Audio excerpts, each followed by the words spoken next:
Play fake. Beathard sets up deep in the pocket. Goes down the field for Smith.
What's going on, everybody? Today is Friday, and you know what that means? That is time for the All-22 Fantasy Football Show. This is our 12th episode, and a month ago we did our SEC preview, and this is week 4 of 4 for our Big Ten preview, and the timing of this is just absolutely perfect with all the news that came out about Michigan today, and I've got something to say about the Wolverines. Going to have myself a little rant that needs to be heard, so got a few viewers in the house. It is the last weekend without college football, folks. Next weekend is week 0. We got only 5 games on the slate next week, but it's just getting a little taste before you get the full flavor. So it's going to be an amazing thing. Also decided that next week there is no show. It is my 10th wedding anniversary, so I will not be having a show next week. And this week's show is, like I said, the wrap-up. This is the meat of the Big Ten. We got Michigan State, we got Michigan, we got Ohio State, and Penn State. So it's all the everything that you want to discuss, where you're going to get more fantasy players probably out of this show than the previous ones combined. Maybe the first one had some out west, but we're excited. This is it. And with that being said, let me introduce my co-host from the great state of Mississippi. This is Bobby from Bobby's Big Board. He is wearing the All-22 cap. I am wearing a backwards cap today just because I'm feeling it. But yeah, some breaking news with the Michigan Wolverines, and we're going to get to them. I mean, I've been thinking about it all day today, so it's going to be some fun stuff.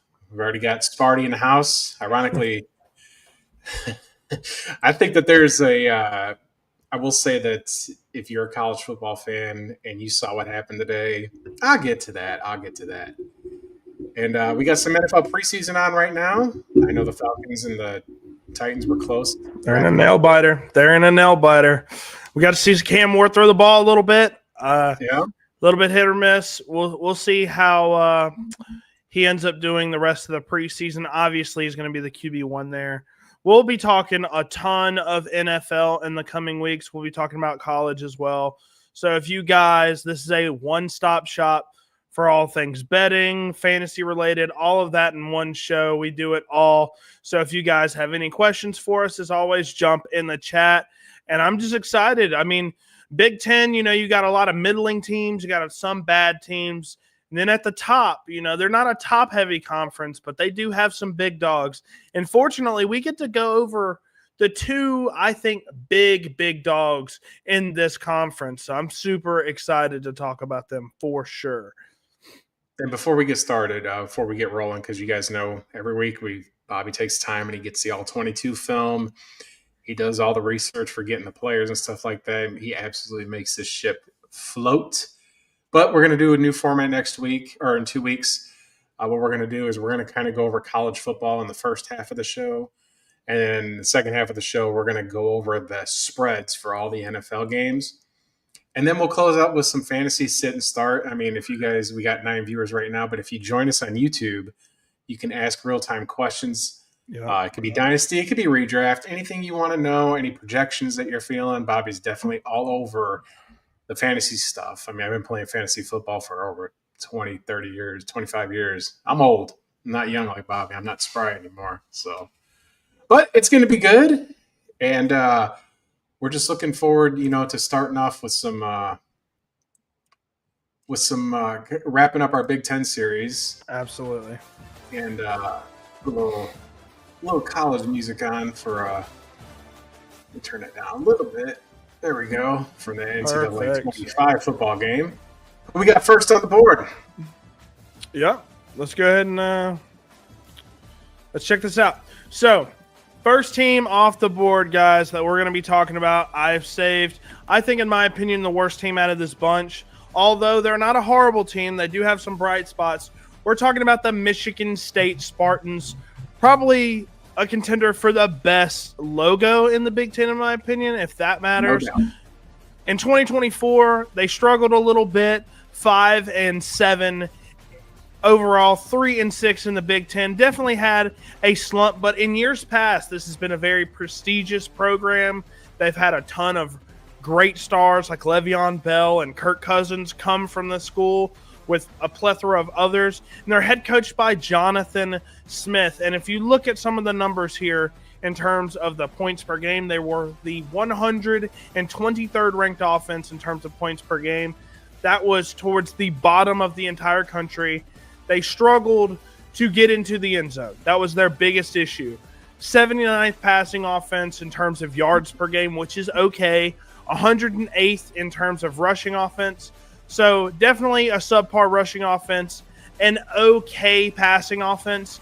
But overall, they just couldn't get into the end zone. That was their biggest issue. Now, under Jonathan Smith, they run a pro-style offense. They run the ball a decent amount. They go about halfsies in terms of passing and running the ball, and they really like to kill you on those play-action play fakes to where they can take a shot downfield. And then we have a third-year quarterback. He's coming back for his third year. It's Aiden Chillis, and they have 11 starters returning. So Aiden's been up and down as the Michigan State's quarterback, so we'll see how he does in his third year. How are you feeling about the Michigan State Spartans overall, and what do you think they bring to the table in 2025? Well, last year they had 3 quarterbacks transfer out, so we knew it was going to be pretty challenging. Michigan State's kind of been a mess with that whole Mel Tucker situation. I mean, he got those charges of being sexually inappropriate with a staffer there, I believe it was, sexual harassment. I'm not fully sure on the charges, but he was dismissed. And Michigan State paid him a lot of money. So I don't know if they're still waiting on that kind of litigation or what the full situation is with that still, but I think it's definitely set the program back a little bit. Absolutely. This is one of those schools, I mean, I know 2 weeks ago I talked about Wisconsin probably being my favorite Big Ten team, but this one's up there. They used to have this great rivalry with Notre Dame. Notre Dame would play Michigan and Michigan State every year. I think they should go back to that. I mean, because it's very regional matchups. This is definitely a basketball school with some football success. My favorite Michigan, I'm dogpiling today. You know what my favorite Michigan State highlight is?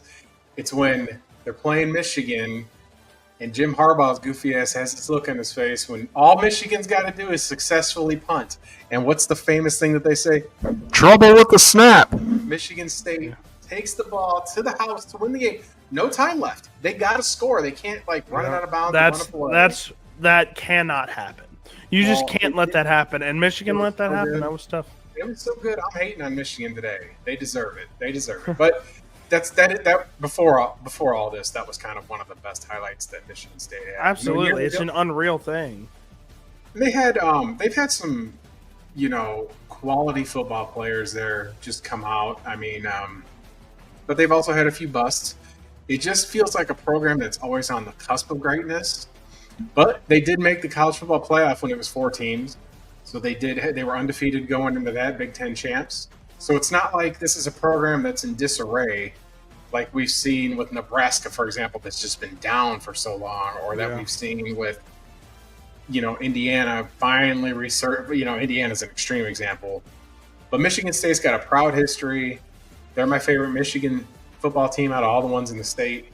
I mean, like you said, you love the logo, love the style, love the green. My Tom Izzo fan when it comes to their hoops team.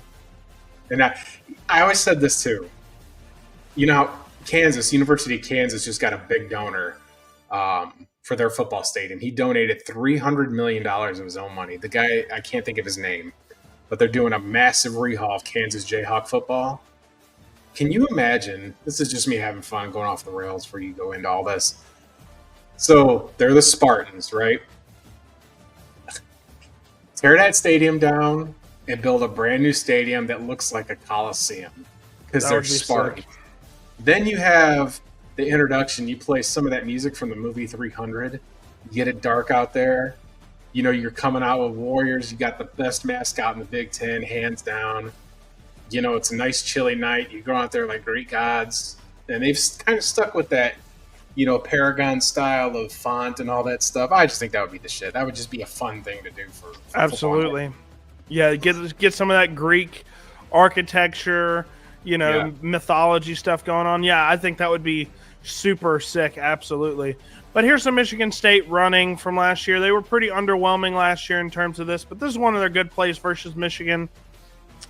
Here's them versus Iowa on that play action, play fake that I always tell you about. Boom, to the end zone. Good stuff there. So, yeah, I mean, they have some tricks up their sleeve for sure. Now, in terms of the offense, we'll do a little bit deeper dive here. So, Brian Lindgren is the offensive coordinator. Don't know too much about him, but I will say they do have a new running back from the portal from Sac State, Elijah Tolliver, and he has been killing it at Sac State last year, so I'm very much excited for him. But a guy that I'm really excited about, and a guy, spoiler alert, we'll be talking about a little bit later, is their talented true sophomore wide receiver, Nick Marsh. And if you saw that play action catch in the end zone, that was Nick Marsh. He had a stellar true freshman season, over 600 yards, 5-6 touchdowns last year. For a team that struggled heavily on offense, he was one of their bright spots, and he did not transfer out despite having a great true freshman season, so that is respect there. And we're going to talk about the QB play a little bit. Is Aiden Chiles going to be the guy for them this year, or are they going to try to move off of him and try to get another one of their up-and-coming underclassmen to play and start? We'll see.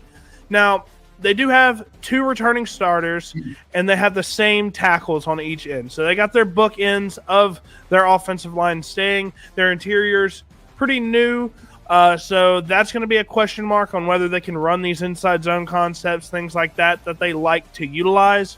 I think they might need to stick to the edges and try to play the outside concept a little bit. They do a little bit of both, so we will see. But let's go ahead and look at some of these highlights here. Here's Nick Marsh deep down. Just this versus Oregon. I mean, just on a 9 route here. On number 7, just jumps up, mosses it from him. That's on 4th and 2. That's on 4th and 2 against a top 6 team in the nation. He just goes up and gets it. On the road as well. So, great stuff there from him. I'm really excited about this kid. Here's Aiden Chiles on the play action boot. Goes in for the touchdown. He's a decent athlete, as you can tell. So that he offers a little bit in terms of what he brings to the table as an athlete. I think that's one of the bright spots for him. But now we're going to get into the schedule here. I have them going 6-6, a slight upgrade from last year from 5-7 to 6-6. I think they will be bowl eligible. Don't know what bowl they'll go to. I don't know if they win their bowl game, but I think they improve slightly because you've got stability at the quarterback position. Yeah, he's not the most spectacular quarterback, but he's under the same system. And you've got Nick Marsh who's coming back. He should be a stud this year. You found maybe the next running back for you guys in the FCS transfer. We'll see. But looking at the schedule, man, I do think they lose to Boston College. I think they do lose to Boston College at home. I think they beat Western Michigan, even though they're a great MAC team. Youngstown State, they'll beat them. But then they have a tough Big Ten schedule. I'm not going to lie. USC on the road, that's a tough game. They lose that, I think. I think they beat Nebraska possibly. It's going to be a close one, especially on the road. I give them 4 wins. Definitely UCLA is probably one of the wins. Minnesota might be one of the wins, Nebraska, and then Maryland. Those are like the four that I see. I don't see them beating Iowa, Penn State, Michigan. Michigan is a close one, but I mean, I think Michigan's going to get them, especially, Indiana, I think, is a loss, and USC, I think, is a loss. I think they go 2-1 out of conference, and I think they make a bowl game. So kind of a middling team, I think, in the Big Ten. I think they have a lot of work to do in the trenches specifically. I know we don't talk about defenses that much on this show, but defenses, I think they got to pick up their game in the defensive department as well. And shockingly, we agree on this. Yes. What games do you think they lose in the Big Ten? Obviously, I think you probably have them dropping the Boston College game as well. Well, a couple things. I think Michigan State's got their core defense back, so I think that'll be enough to keep them in games. I don't think it's going to be. Last year they looked really sloppy, especially offensively. You knew that they were overmatched a lot last year compared to this year. But the schedule is brutal. I think that they'll beat Western Michigan to start the season. Boston College, you mentioned. So Bill O'Brien is the head coach there, and he needs to be in prison for the stuff that he's done to hold back Bryce Young and that offense at Alabama. He's just like pariah number one there. So and he's breaking in a new quarterback there. But ironically, the quarterback that he's breaking in was a quarterback at Alabama as well. His name's Dylan Longerin. And there are 4 former Saban quarterbacks playing that are starters now, and he's one of them. The other one's at Pitt, and there's Ty Simpson at Alabama, and I think there's another one out there. But so he's breaking in a new quarterback down there at Boston College, but I like them defensively to keep that close. I think they're Boston a fantastically defensive team. They're so run the ball down your throat and good defense. So, but I think that they start out 3-0. I think that they start out 3-0, and with that 3-0 start, you're hosting the ACC at home, you're hosting the MAC, you're hosting, a FCS school. But then, like you said, the schedule gets a little tricky. You got back-to-back away games with Lincoln Riley and Matt Rule, who I do like more in their house. I think they beat UCLA at home. I still think UCLA, that's kind of like an even matchup right there. I'm curious to see what the line would be on that game because I would have it Michigan State -1 just for being at home. But because it's a home game, I'm going to give the nod to Michigan State there. I think Indiana will get them. I think Indiana's got more talent. I agree. At games down there in Bloomington. And I think Michigan's got more talent than they do. There's a lot of returning players on Michigan. It's they had their lumps last year, but there's just, with the big old cloud over it, it's hard to say. I don't think that they'll beat Minnesota. I don't think they'll beat Penn State, but I do think they'll beat Maryland. Yep. Iowa would be a really tough ask. But I don't think that any of these games, any of them, I don't think they get crushed, even against Penn State. I think, Penn State game's in Lansing, so it's not like they got to go to Happy Valley and play them in a night game or anything like that. That'll probably be on Peacock. Penn State is one of we'll get to them in a little bit. But I think 6-6, they might even get 7 wins out here. They might get 7. Yeah, they can sneak one off maybe Nebraska or maybe in Iowa. I think one of those middling teams, upper middling teams, I think that could be definitely a win. I think they're a very competitive team. I think, they have some bright spots on offense and defense, but overall, I think 6-6 is about the sweet spot for them. But let's go ahead and get into their key player. I've already talked about him a little bit. Nick Marsh, 6'3", 208 pounds. He might end up being measured at 6'4" by the time he graduates. And, Michigan State, they've been recruiting decently well over the past few seasons just because they have a great history, right? Obviously, great uniforms. And he was a 2024 4-star prospect. Now, he was the number 22 overall wide receiver in 2024, but, man, he really showed out last year. 649 yards and 3 touchdowns in 11 games with the Spartans last year. And there's some things that I really like about Nick Marsh. He's got great ball skills. Big catch radius. You see 6'3", 208 pounds. He's a big guy that you just throw it up to, and he's good. And he's a solid athlete as well. He's got decent burst off the line. He can beat you downfield. He can separate. His route running's a little raw right now just because he's a true freshman. But there is one thing that kind of limits him, and I think that's his limited yak ability. I love receivers with yak ability, like your Ryan Williams, your Luther Burden, things like that. He just, once he catches the ball, he's more of like a T. Higgins type where he just catches the ball and he gets tackled rather than a guy that can just be lethal after the catch. But there's definitely, I view him as like a vertical X at the next level if he ends up getting drafted, if he continues to build on this season. But here is versus Maryland off the play action. They love taking shots deep downfield. You see him. Nice. Solid athlete here. He's got solid separation versus Maryland. This is early on in the year where Maryland was feeling themselves. They weren't deflated or anything like that like they were deep, later on in the season. But look at him. Just runs away from him. In the fourth quarter, they need that. They needed that touchdown. They got 4 minutes left, and what do? Play action off 1st and 10. Here's the play that we saw earlier. I had to include this again because look at the stakes. It's 4th and 2. You got to make a statement versus Oregon early on, and that is exactly what Nick Marsh did. He's just a great jump ball, deep speed type of wide receiver. He's not going to be killing anybody after the catch, but he's a guy that you should definitely be looking at in your 2027 draft classes because he is a stud, man. Not a lot of people are talking about him because, you had Jeremiah Smith with the historic true freshman season. You had Ryan Williams with the historic, great plays throughout the year. People aren't talking about Nick Marsh, man.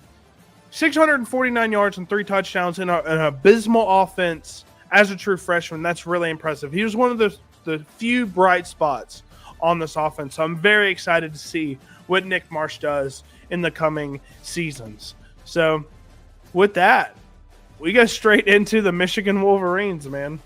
Before we get into Michigan, so what they have is in college football, they have, protected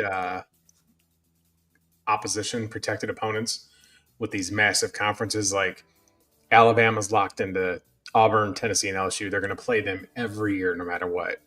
I don't know what Michigan States are locked in, but again, this is me just having a little fun with it. We need to have USC and Michigan State play every year. We got to have Trojans against Spartans, baby. Let's set it up. I like that. Hey, they play them this year.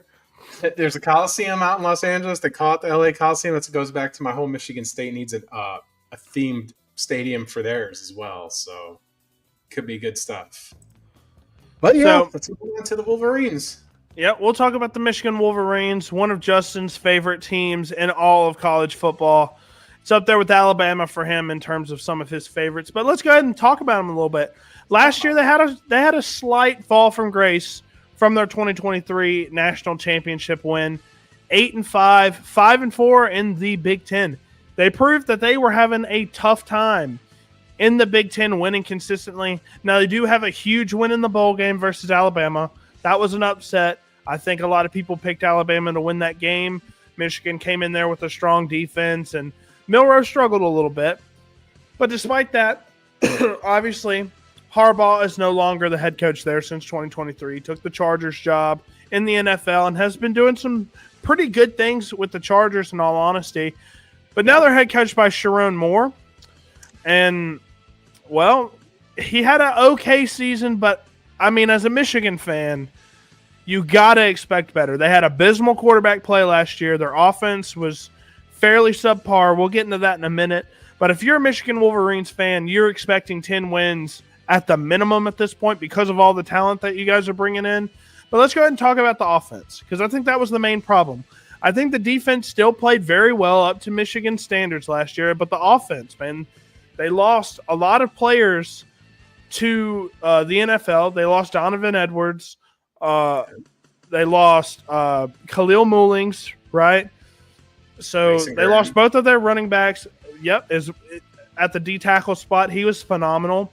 So you can't be top 5 pick in the NFL draft without being like this. But he's absolutely killing it in Browns camp, by the way. He has been killing it. He started slow, but then he started picking it up, and man, he's been looking really good. I think the Cleveland Browns took the Jags to the cleaners on that trade for Travis Hunter because they got they gave up a lot. A lot. So it better pan out. I mean, the Jaguars got a better roster than the Browns offensively because of it. Yep. But I don't think he's going to be playing. Like Travis Hunter he can't do what he did at Colorado. But Mason Graham's been a great pick for them. The Browns really just need to get quarterback. And I think that they'll be pretty good. I do. Well, they have enough of them on their roster to figure it out. So with Mason Graham, I do want to do a slight tangent on him. So I watched the Browns pretty closely, obviously, because of the Shedeur Sanders start. I wanted to see if I was right about him because I was not a big Shedeur Sanders fan coming into the NFL. I thought he had a lot of holes. He showed some of those holes, but he played really well in the first preseason game. But I want to talk about Mason Graham. So he played, obviously Myles Garrett did not suit up. Why would he? But Mason Graham was getting double teamed by the center and the guard every single play. I bet. They were like, he is not going to get anything. And he still had a couple of tackles, had a decent performance. I'm telling you guys right now, when Myles Garrett is on the field, I guarantee you Mason Graham will not be getting double teamed, and I think he's going to be one of the better run defenders in the NFL. He might be able to rush to the passer a little bit as well. But we'll get on to the Michigan Wolverines now. 113th grammar there, ranked offense in terms of points per game. Very horrible, guys. That's not good. If you're ranked below 100th in anything, that's supposed to be a good stat. That's horrible. 131st passing offense. I'll tell you the teams, James. Justin. Sorry, man. Sorry. Look, I'm talking fast. I'll tell you the teams, Justin, who were under them in passing yards per game. Okay. Army, Navy, Air Force. Those were the only teams that were below Michigan in passing yards per game. Obviously, the offense runs a lot. You need better. You have to be better in the passing. You can't be one-dimensional anymore, guys. It is what it is. 73rd rushing attack in terms of rushing yards per game. Yeah, that's average, but if you're sacrificing your entire passing attack to be a run offense, you need more yards than that. And under Moore, they run a pro-style spread offense. Pro-style spread means run the ball 50 times a game. They are mainly run-focused. They're going to need to figure out the quarterback position, and I think that they found the answer to quarterbacking Bryce Underwood. I watched him in the spring game.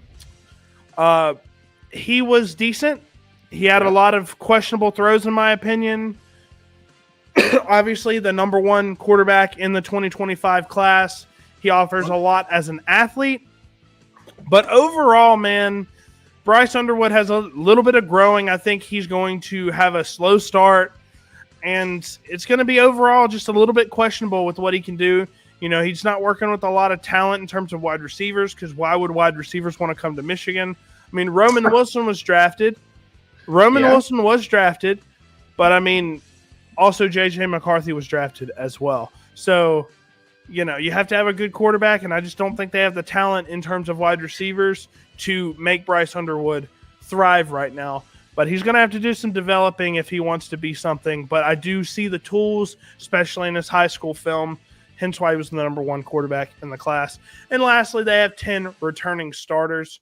We can go ahead and delve into this film a little bit. So here's Michigan here off the bootleg. Edwards here had a lot of hype. He had a lot of hype. They run this play all the time off the bootleg because they run the ball so much. Edwards was getting a ton of hype in 2023 after the Michigan national championship win. They were saying he's going to be a second-round pick. He ended up going undrafted because he can't run the ball efficiently. He can catch the ball out of the backfield.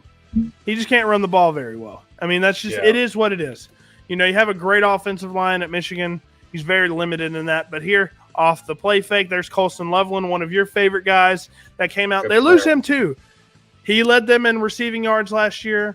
Yep. He was a big-time weapon that they're going to lose now to the NFL draft. He's a first-round pick, right? So they lose a lot of guys here. Here's them off the run here. This is Khalil Mullings, who I definitely like for the Tennessee Titans.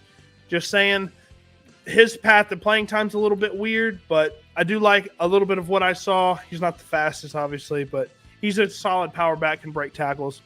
But overall, they need to bring in some players that are going to be dynamic. So we'll go ahead and get into that a little bit. They bring in Alabama running back Justice Haynes. He was hit or miss for the Crimson Tide last year. You guys have a running back. What's his name? He's ridiculously big for the Crimson Tide. It's Jam Miller right now. Jam Miller, yeah. I saw a photo of him the other day. Yep. He is just jacked, unbelievably jacked. It's insane. But deeper dive into the Michigan offense. Chip Lindsey is the offensive coordinator. Like I said, true freshman, superstar quarterback. Will we say superstar? Is it too soon to tell? Yes. But he was the number one player in the entire class. So we'll see how he does. He's going to get thrown into the fire of Big Ten play pretty much immediately after they have their little cupcake games, right? They have a decent wide receiver room. They have Donovan McCulley, who's, from the Hoosiers, I believe. Anthony Simpson. The Hoosiers. Yep. So we'll see what he does with these guys. There's no superstar wide receivers in this room by any means. I will say their O-line pretty much returns fully intact, right? They have 3 returning starters. And then they have a 5-star offensive tackle coming in that's probably going to start at tackle for them a decent amount this year. Maybe doesn't start off right away, but I think he will be in that starting lineup by the year's end. So they do have some bright spots, especially on the offensive line. They better because they're a run-first team. But here's McCulley here catching a ball. He doesn't have a ton of stats. And then here is Justice Haynes. He was just, obviously, this is garbage time, right, versus Middle Tennessee State. I was at that game. Really? Yeah. Beautiful. You went all the way to Tuscaloosa? I'll talk about that later. That's okay. I was about to say, there's no way you just did that out of spite just to watch them kill them. That's what I figured. No. So let me say, Alabama, their running attack was very much hampered because of the inconsistencies with y'all's passing attack, right? Because y'all ran the ball so much with Milroe, so they played a little bit in the box a little bit more, so that may have hampered Justice Haynes' stats a little bit. We'll see. But Michigan's going to be doing the same thing. They're going to be limited at passing. They're going to be limited in the passing, department. So we'll see how he does, man. He's going to be running the ball a lot. So hopefully he can hold up. We'll see how that Alabama talent looks in Big Ten play. But if you want, before we get into the schedule, if you want to have a little, or do you want to wait? We're going to finish all Michigan stuff. I'll do it right after we're done with them. We'll get into the schedule. Right. So let's go ahead and talk. Not the easiest of out-of-conference play. I have them going 8-4, 6-2 in the conference. I have 2 losses. Yeah. 2 losses out. That's not right. They're 6-3. 4, 5, 6. They're 6-3, not 6-2. I have them losing the Oklahoma game, obviously. I think that's a really hard game for Michigan. I have them beating New Mexico. I have them beating Central Michigan. Nebraska, we'll see how that game goes. I have them winning that. I have them winning Wisconsin, so they start 4-1. They lose the Washington and USC games back-to-back. They beat Michigan. They beat Purdue, beat Northwestern, beat Maryland. And they're like, oh, man, look, we're doing pretty good. And they lose in devastating fashion to Ohio State to end the year, I think. So 8-4 is what I think they're going to be. But you have them going 7-5, so very close here. What's the variance? I think you have them losing Ohio State, USC. What are your other losses on the schedule? I think Oklahoma we can agree on as well. Well, initially, all bias aside here, I think that Sharon Moore, Coach Moore, has I don't feel he's a head coach. I don't. I think that Harbaugh groomed him to take over the position because regardless of all the scandal that we'll get into here in a minute, but regardless of it, he was grooming him to take the position because he's a Michigan man. Well, I don't think that just being a Michigan man is enough to be a great coach, especially completely agree. especially your first gig being this. Like, he didn't come up the ranks. Like, even Harbaugh started out west at a little San Diego university and then got the Stanford job and then, graduated the Big Ten. This guy get tossed into the fire. It's first season, and it showed. And he's trying to be Harbaugh light with the same offense, running the ball, but Michigan lost so much to the draft. I knew Both in years. the Texas game. I knew last year in the Texas game was in the big house. That was going to be the tell. And Texas went in there and put belt to ass. I mean, it was just, it wasn't close. And, they basically curb stomped them in the big house. In the second half, they just pulled away. They've got a brand, and like you said earlier, they had abysmal quarterback play between Alex Orji and their other guy. Couldn't name a starter. Can't get consistent. I feel like this is a house of cards with the head coach. I think that there's way better options out there than him. But I'll let Michigan do their thing. I mean, clearly they know how to finesse things. But looking at this game, remember, the coach, this is the third season in a row that a coach is being suspended for some games, which we'll get to that too. But Sherrone Moore on Michigan's self-imposed penalties for cheating. He gets to coach first two games because he's an Oklahoma alumnus. So they want him to coach the game down there in Norman. Then he's out for the Central Michigan and Nebraska game. So with him being out, I think Michigan starts off 2-2. I think that they beat New Mexico, who's not a good football team. I don't think that they win in Oklahoma. And even regardless of all this, I would have taken Oklahoma and John Mateer. But John Mateer had to do that stupid thing where he puts on his Venmo, how you can do Venmo and you can write down what the. Did you see that? And then he said it's for sports gambling on USC and UCLA. So if he's out, the game could go either way. But if John Mateer's playing, I think Oklahoma dog walks him. I think they dog walk him. The game's in Norman. I think that Oklahoma's got Venables has to prove it this year. When we went over our SEC preview, I had Oklahoma beating Texas and Red River. But this is all this because of Mateer. But now if he's out, it could go either way. But for the sake of prediction, I got him starting out 2-2. I think they'll beat Wisconsin. I don't think they'll beat USC. I think they'll beat Washington. I think they'll beat Michigan State. I think they'll beat Purdue and Northwestern and Maryland, and Ohio State is their fifth loss. I think Ohio State finally gets them this year. I mean, Michigan last year, with their wins over Ohio State and Alabama, has just made up for winning the championship the year before. That was enough. They had to know there was regression. So that's kind of where I see 7-5. I'd like to see, last year they were in the ReliaQuest Bowl. Why don't we send them the Music City Bowl this year? That's what that M's for, Music City Bowl. So that's where I see them, 7-5. Yep, I can see that for sure. I mean, there's a lot of tough games in the Big Ten. I mean, Michigan State, not Northwestern, but Michigan State, Washington, and the Nebraska game, Wisconsin. All of those are not gimme games.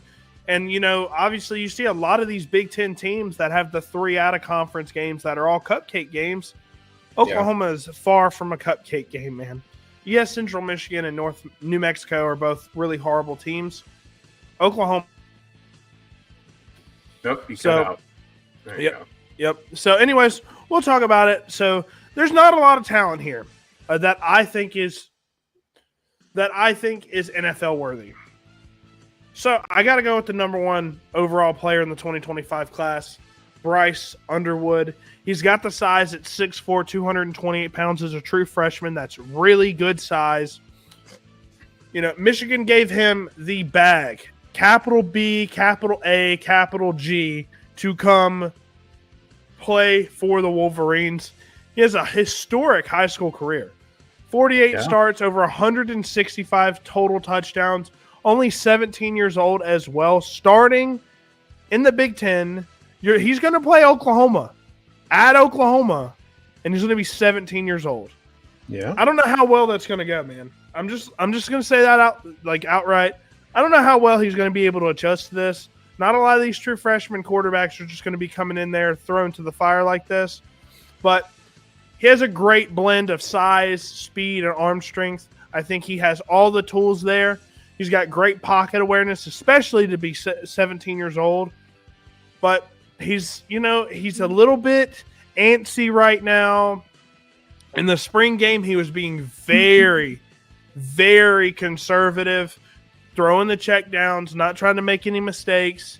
So if you play super conservative and you're not making those NFL throws downfield, you're going to be very limited in what you can do. So how is he going to play in these Big Ten games? You know, Big Ten, they're known for defense, hard-nosed football, you know, low-scoring games. We'll see how he adjusts to that. But let's go ahead and look. I got some of his throws. High school highlights doesn't really seem like the way to go here. So I have some stuff from their spring game on time there. That's a good throw. Great mechanics here. Threw that to 14 a lot. I watched this whole game here in preparation for this. This is the flea flicker trick play. A guy in his face hits the guy pretty much in stride. I want to show you this. 36 has hand up in his face, hits the 3 on him anyways for basically a free touchdown here. Now, he did have if you look at the stats down here, 11 of 25, 100 yards and a touchdown. He did have a fairly rough game. He had a lot of drops in that game as well from his receivers. He's not fully polished right now. He's got a lot of work to do, but if he can reach his ceiling, develop, he's got the size, he's got the speed, he's got the arm talent, he's got the mechanics as well, the solid base. Obviously, 48 starts in high school. He's got a lot of experience as a true freshman. He just has to put it all together, and if he does, he could be a first-round pick in 2028, 2029. A couple things real quick. I don't know how, when you're the 5-star quarterback and you're coming in as a freshman and you're going to get just handed the keys of the kingdom, especially at a program like this, it is a humongous ask at that position. Absolutely. They were making the jokes last year about Ryan Williams being 17 at Alabama making plays, but he's playing wide receiver. He's not running the offense.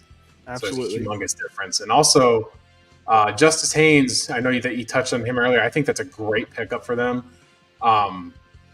You talked about Alabama, and their running game being different because they ran so much quarterback power with Milroe, and rightfully so. I mean, but that kind of like distorts what their capabilities are. And I think that it was, Justice Haynes, I think he's going to do great here. I think he's going to have a breakout season for Michigan. He's going to get a ton of touches because that's kind of the offense that they run. I haven't seen anything innovative from Coach Moore. Like I said, I think he's trying to be the Harbaugh clone, and he may be in time, but you can't just arrive over there in Ann Arbor and think that you're just going to conquer the Big Ten. Yep. So, completely agree. You got anything else you want to add on Michigan? No, I think that's it for me, man. Right. I think that's it. So here's I'm going to take this graphic down for a minute.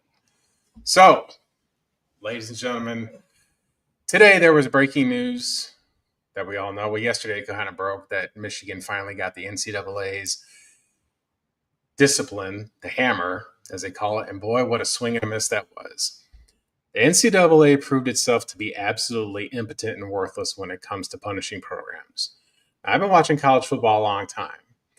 When USC had their little scandal with Reggie Bush, they ended a dynasty, they stripped his Heisman, they vacated wins, they vacated all sorts of stuff that they had going on there because they were caught breaking the rules. Years ago, Alabama had the same thing. They were caught breaking the rules, and they had a 2-year postseason bowl ban. Auburn had it years before that. They had some issues, and they had a postseason bowl ban. All sorts of stuff to hurt these programs to keep them in check and have some kind of semblance of what's going on as far as being held accountable for what you're doing. And the NCAA just absolutely missed it. They just swung and missed. There was evidence, hard evidence, of Connor Stallions getting with his crew and going out to all these games and scouting all the future opponents.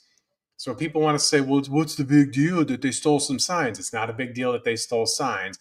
It's a big deal that you had outside people, you had a team go and scout other games. You're not allowed to do that. And what I think the big takeaway from this is Michigan absolutely got away with it. Their punishment today was, we're going to show cause Jim Harbaugh. Well, he's not in college football anymore. That's doing nothing. That's like if you have a child at home and he does something and he's moved out of the house, but I'm going to kick him out of the house anyway. Like, you're just an absolute ass for that. This is just a terrible, terrible punishment by the NCAA. Now, that year, Michigan had great football players, but the absolute truth is that that championship is tainted because there were games during that season, specifically that season, where Connor Stallions had went to other schools, or maybe not him personally, and had text messages and all this data, and where there's evidence of them doing the sign stealing and doing it everywhere else. And it's just, that title should be vacated because of that. Now, the players themselves may be innocent of it, but the coaches absolutely use that stuff to their advantage. And because of the video evidence, the hard evidence against Michigan, Michigan fans are like ostriches with heads in the soup. We were defeated. And they think that, I'm some bitter Alabama fan because that was a playoff loss for them. But that's not the case. I wouldn't care what team this was. If I was an Alabama fan, or let me rephrase that. If I was a Michigan fan, I would be absolutely disgusted that this happened. I wouldn't just be like a total ass showing off about it. And even more about Michigan, I'm going to break down a couple more things. So you just talked about the number one recruit in the land, Bryce Underwood, right? Do you know where he's from? Not Michigan? He is from Michigan. And they put together this little video package of him. The University of Michigan put this little cute little package of him as a young man. He had on Michigan gear. So he grew up a Michigan fan. But do you know where he committed to originally? Where? LSU. He committed to LSU. So Dave Portnoy and this donor from Michigan whose girlfriend is an Illinois fan for some reason, but opened up the Brinks truck, like you said, and decided to.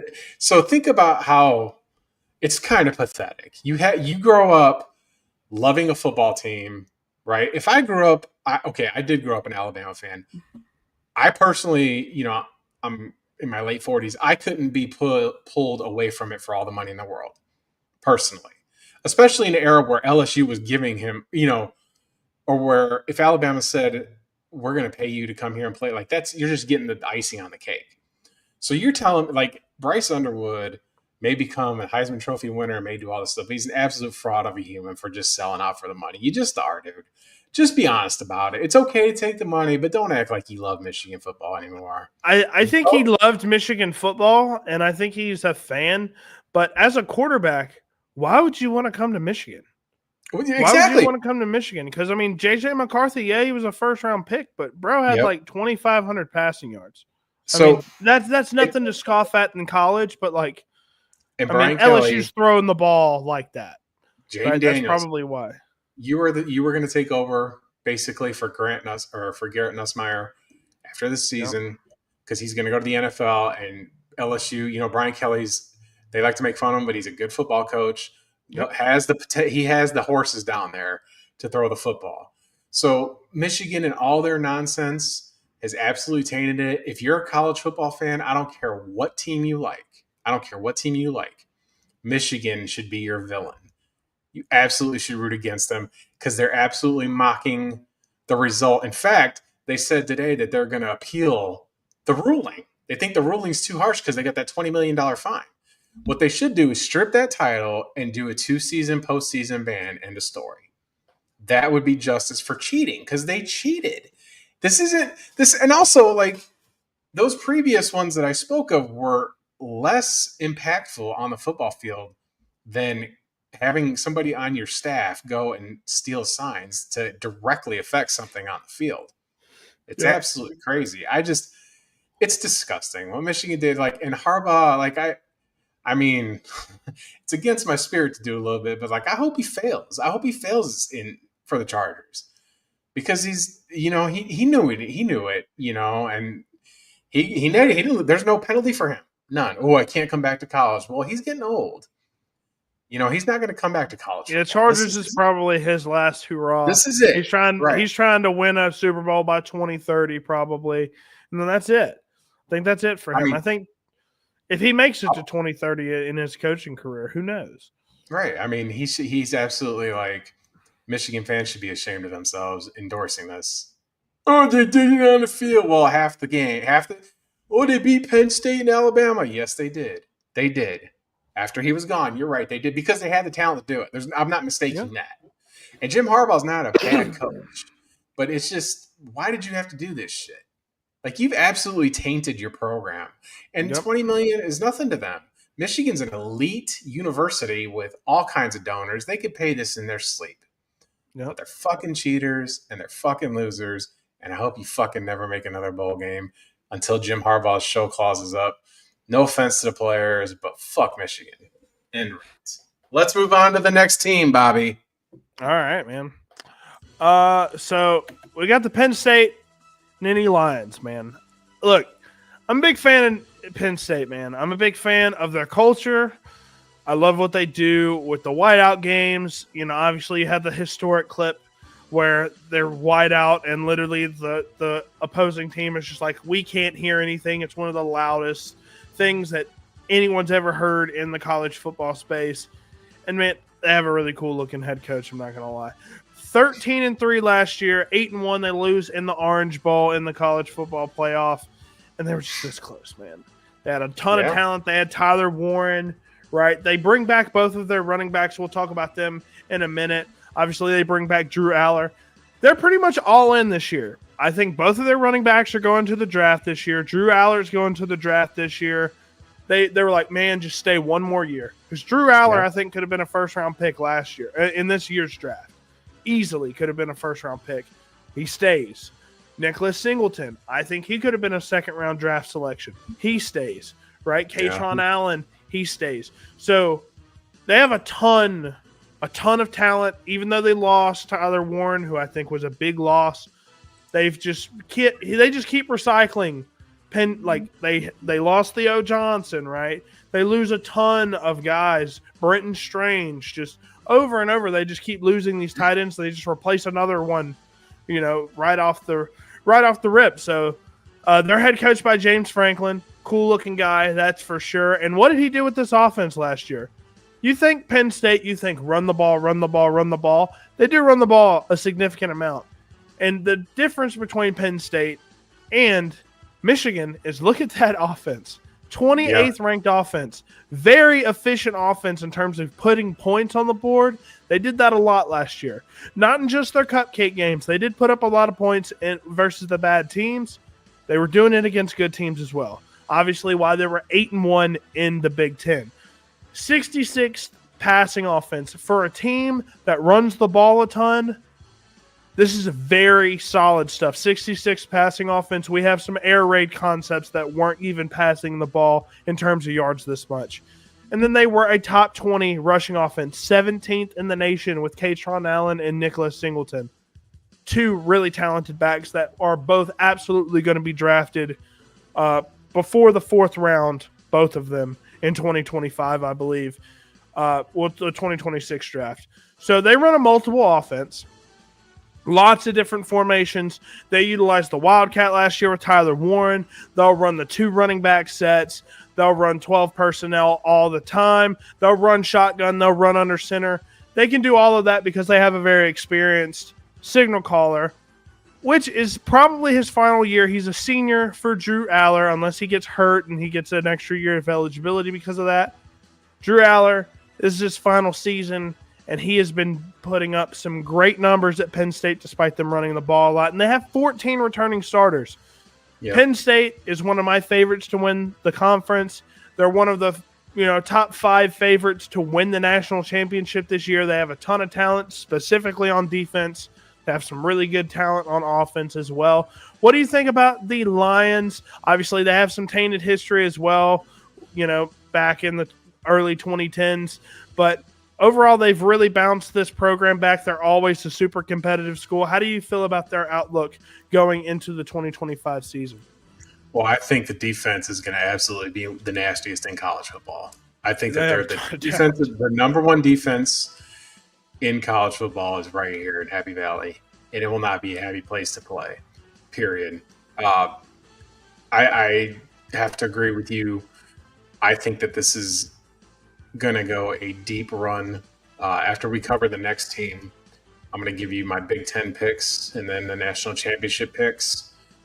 And but this team is just absolutely defensively just monstrous. Drew Aller, I think, is a great quarterback. I'm a big fan of Nick Singleton. I'd like to see Nick Singleton in the green and yellow up there at Lambeau. That would be fantastic to come out there. Josh Jacobs will be in year 2 of his 4-year deal. That'd be a perfect handoff segue to go into a player like that, in my personal opinion. But he might be a Tennessee Titan. They definitely need somebody back there. Yep, Tony Pollard slowing down a good bit. Tajay Spears can't stay healthy. Singleton going from a blue and silver to another blue and silver. I like that, man. I like that. Well, you put that with Cam Ward, and then you got, I think that Tennessee will start building something there. But I think that this is going to be a team that makes a serious, serious run. Drew Aller, like I said, Drew Aller and Nick Singleton, they're one of the – he's evolving. James Franklin gets a lot of grief because they want to say he chokes in the big games. But I think that last year, he kind of proved that he can hang around with them. I mean, they should have beat Ohio State last year. That was a really tough loss for them. It came down to the end. It was probably the game of the week in that particular week. Yeah, but I'm high on Penn State stock this year for sure. I think that they're absolutely beast mode. Yeah. So we'll go ahead and look at some of the stuff that they did. Here is Nick Singleton, and you'll see that a lot with him. Obviously, that's West Virginia. No slouch. West Virginia is not a slouch team, but, I mean, he's just the speed. He's the lightning in this offense. Not the best at, going through contact or things like that, but he can absolutely torch you with that speed of his. Here is Drew Aller just throwing it down the seam versus, sorry, West Virginia fans. They had a good game this time. I mean, this was their opener, just torched West Virginia. To be fair, West Virginia plays in Morgantown, which is right there on the Pennsylvania border. That is not far from Happy Valley at all. Yeah. That's why they have the rivalry with Pitt, because it's right. Pittsburgh is right here, and Morgantown's right here. They're so close. So it's not really a big road game for Penn State. So we'll talk about these two fellas right here with the Guardian caps on. I think this is the lifeblood of whether this offense is going to be consistent or not. I love Drew Aller. We'll talk about him more in a minute. But they're offensive coordinated by Andy, Mr. Andy. Don't know how to say that last name, but definitely, he's going to be running all the plays and things like that for Penn State.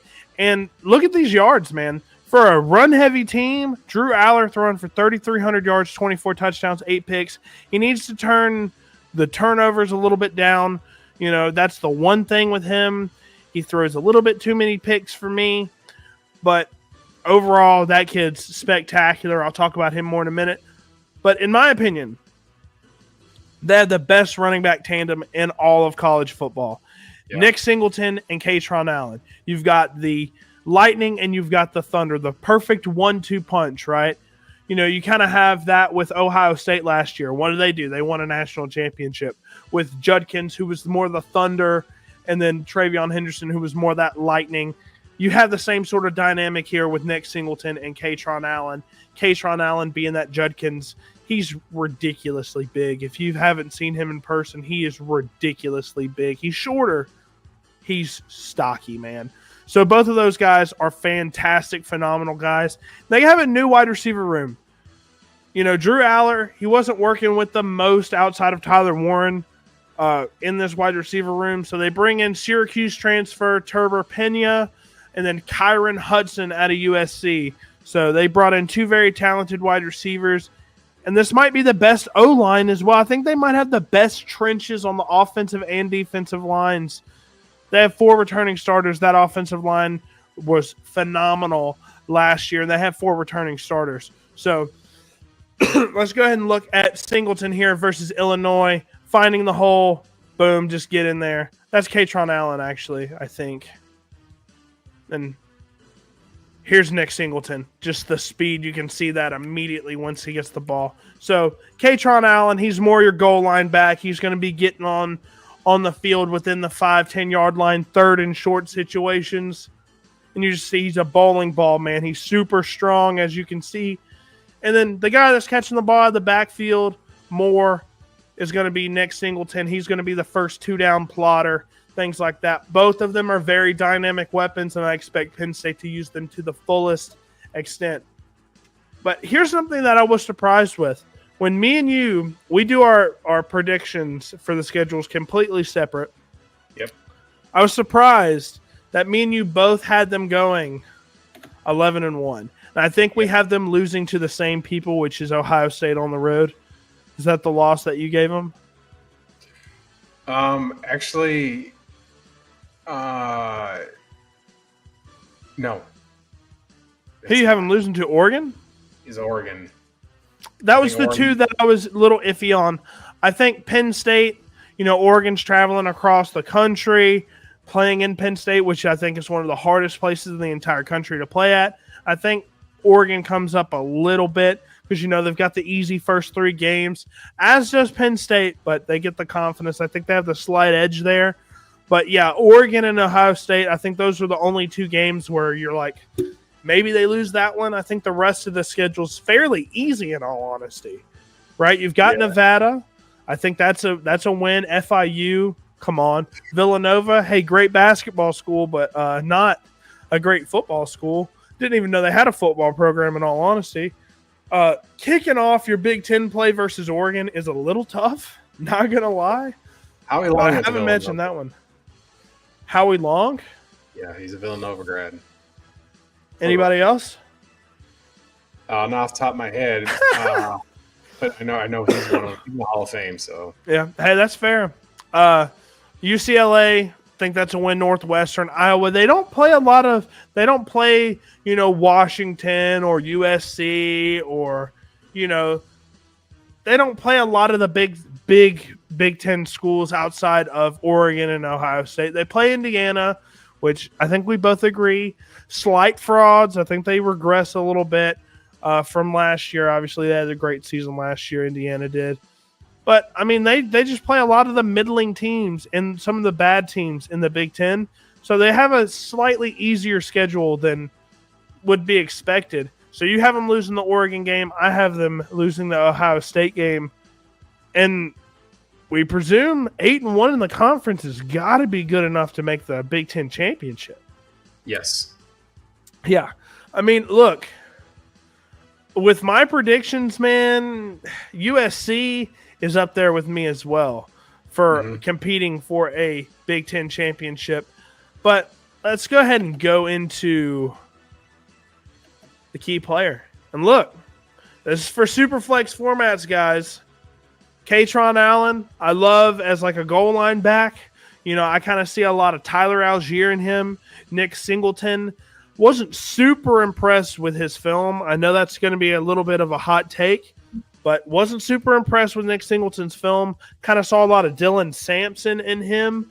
Just a big play waiting to happen. Kind of like a Bashul Tootin as well. But outside of him breaking tackles, I didn't think he was super reliable.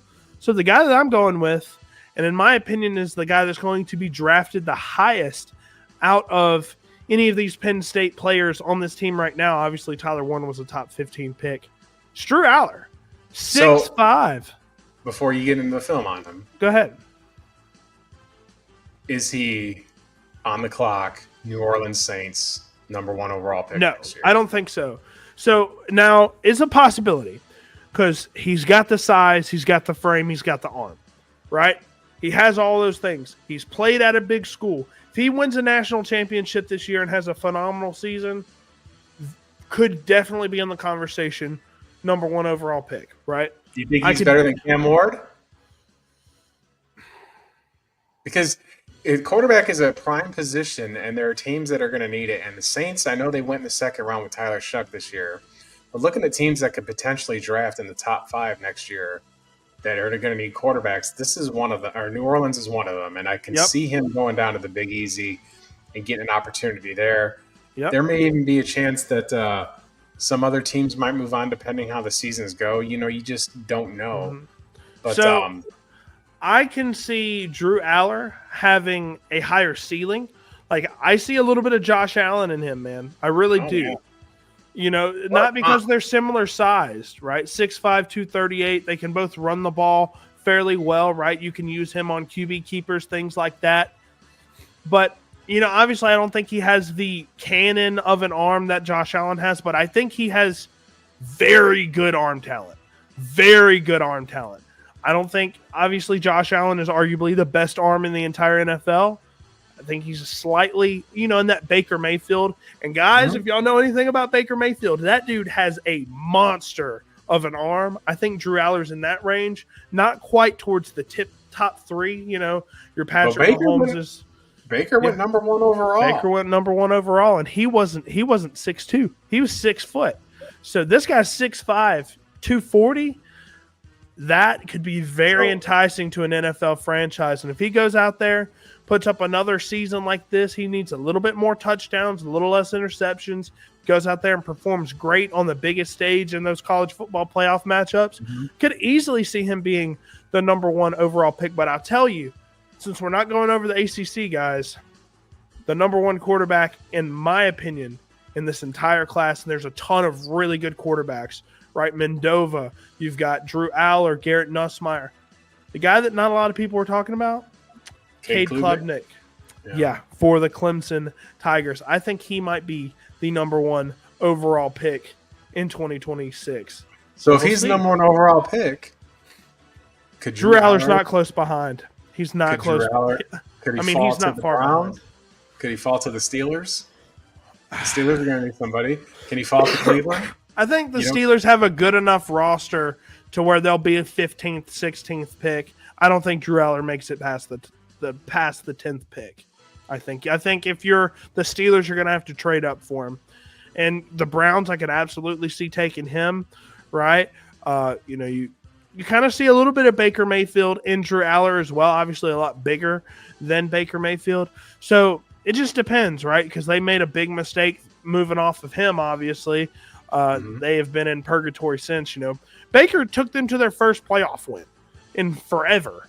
And what do? Oh, he's hurt. We're going to play him anyways. He underperforms. All right, we're just going to send him off.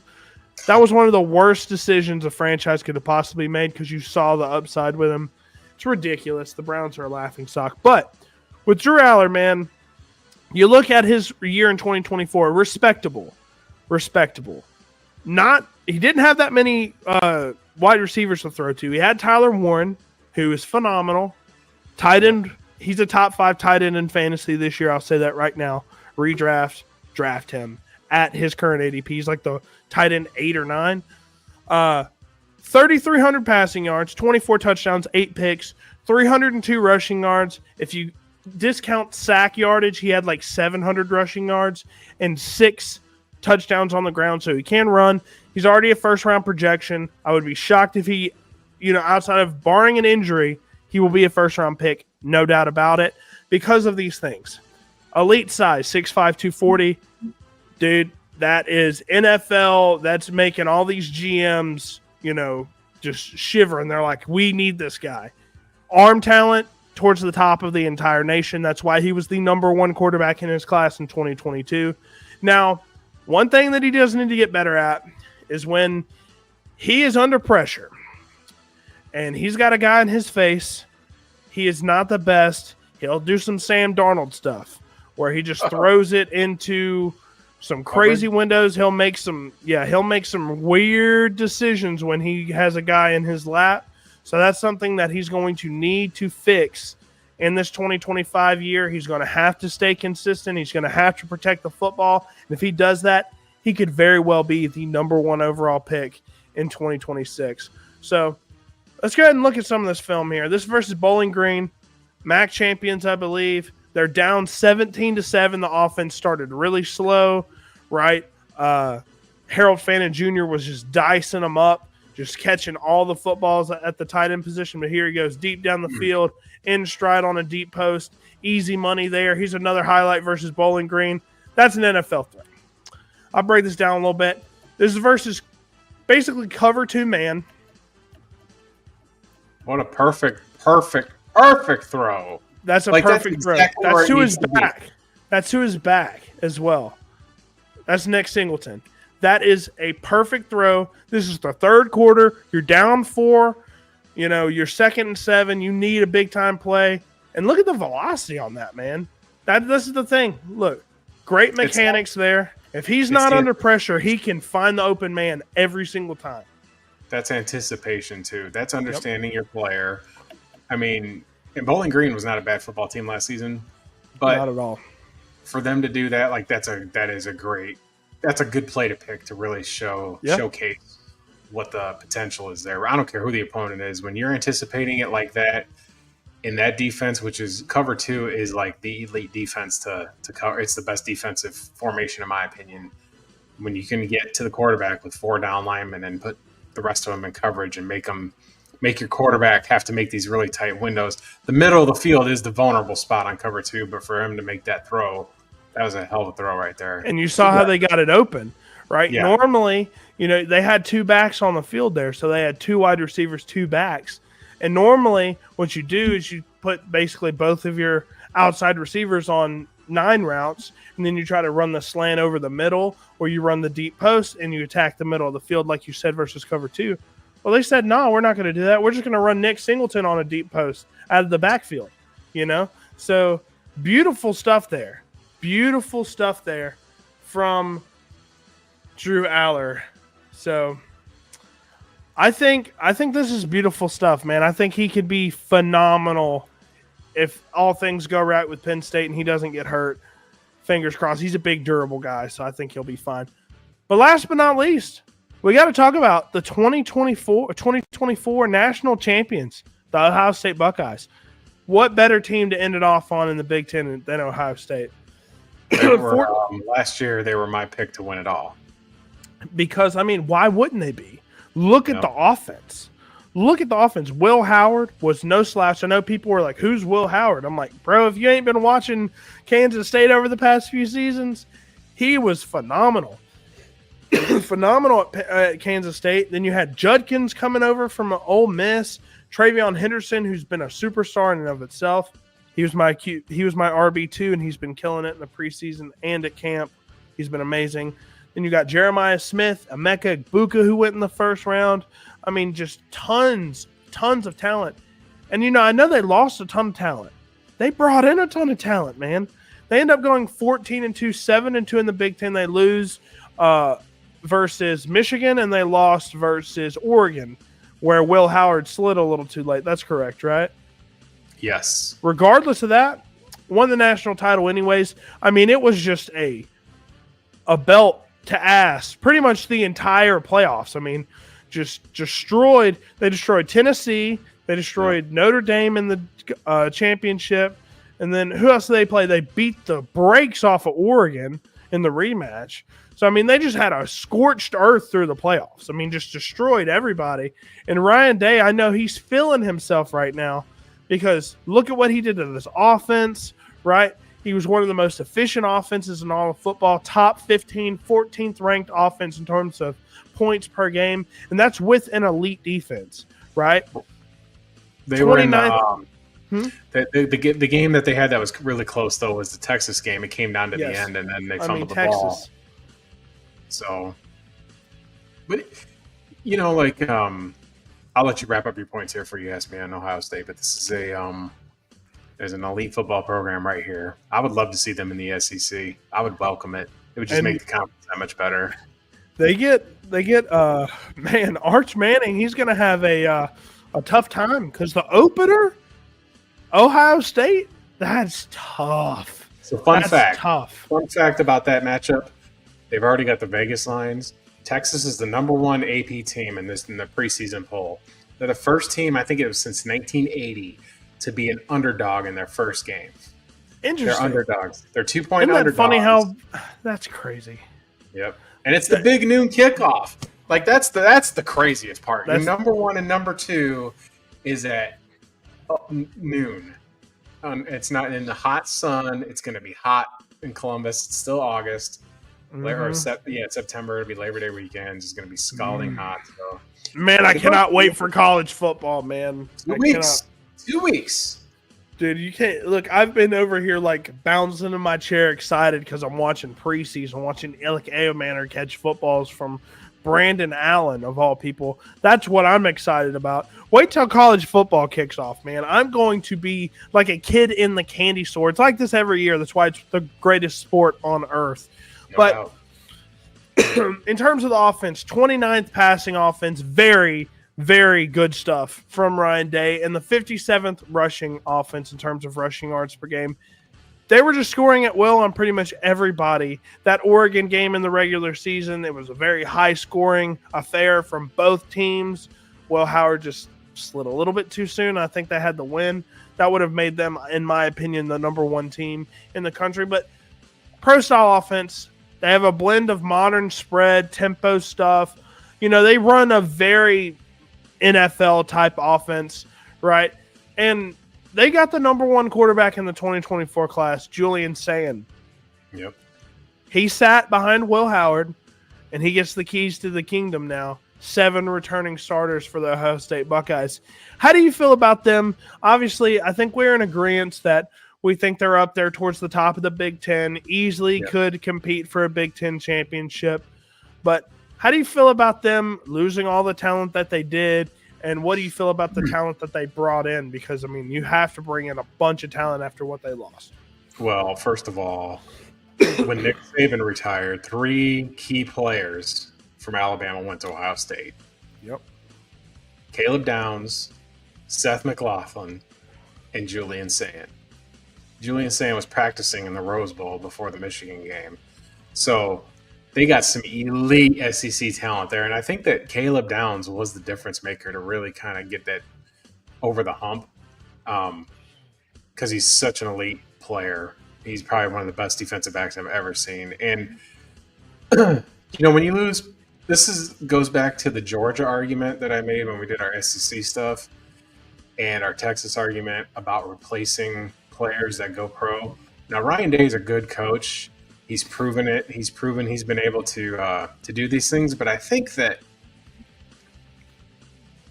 right here we're in a situation where there's a hangover, right? He finally got over the hump of, you know, when they lost the Michigan game, they were taunting Ohio State. Michigan was planting the flag, being the jerks that they are. I am just dogpiling on Michigan today, but that's what you do. That's the class that you are. You know, you're doing the OHIO and over there in Columbus. I mean, that was your Super Bowl because, you know, it didn't matter what you did after that. There was no playoffs for you. And Ohio State came together as a team. And like you said, you know, they whipped Tennessee and they beat Texas and they beat Oregon, which I was convinced that was going to happen. And they won the national championship. And quite frankly, they kind of put their stamp on. They ran the gauntlet, man. They ran the gauntlet. There was no hey, give me this win. You know what I mean? Like they played, in my opinion, some of the best teams in the playoff and just went through all of them. But I think losing Judkins and Henderson is going to have an effect on this team. And then you lose your quarterback. You're replacing your quarterback again with somebody who doesn't have experience. Will Howard had some experience here. You're kind of throwing – I mean, this is his second season. You're giving him the keys to the kingdom at the biggest Big Ten school that there is.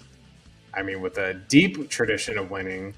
And now he's got to go out there and lead the defending national champs. It's going to be a big ask. I don't think that they're going to regress crazy, but it could be a situation where, you know, they can just have problems somewhere. That's why Ohio State, Georgia, and Texas, I think, are all in the same boat with this stuff, except with Ohio State, they won the championship. So there might be a little bit of a hangover because it's hard to repeat. It's hard to do it. And oddly enough, Ohio State hasn't won a Big Ten title in 5 seasons. So they could use that for motivation to try and get there. I mean, they did not play in the Big Ten championship. They were not Big Ten champions. Oregon played Penn State. So it just – we're going to see. I'm curious to see how their season plays out because – I'm an Alabama fan, so I'm indifferent to Ohio State. I really am indifferent to them. I don't have any hate for them. I just don't care, you know. But I do like to observe teams and see how they do because I love the sport. And they're a super talented football team. They're well coached, but when you're replacing the quarterback, look at that, 7 returning starters. It's going to be a big ask in this conference. Absolutely, yeah, absolutely. So. You know, Julian Sand, we'll see how he does. I mean, he's got a ton of talent to work with. But here's Will Howard on the keeper versus Michigan State. Dude, super good athlete. Underrated athlete, actually. Then here he is, Emeka Egbuka. All those guys are gone. You lose Emeka Egbuka, you lose Will Howard, you lost both your running backs, right? I know they bring in the guy from Purdue at tight end, so he's very good. So we'll see how it goes. But, Brian Hartline's the offensive coordinator here. Julian's saying he's a sophomore quarterback. We'll see how he does. He has a ton of talent. No excuses, really, outside of him not having a ton of experience. So we'll see how that goes. Hopefully he does well. James Peoples returns. You got C.J. Donaldson from West Virginia. Bo Jackson, elite name, by the way. He's a true freshman. He was a highly touted recruit.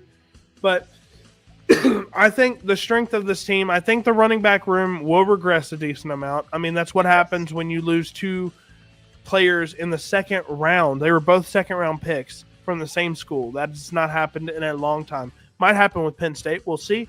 But they're the best wide receiver duo in the Big Ten, I think, easily.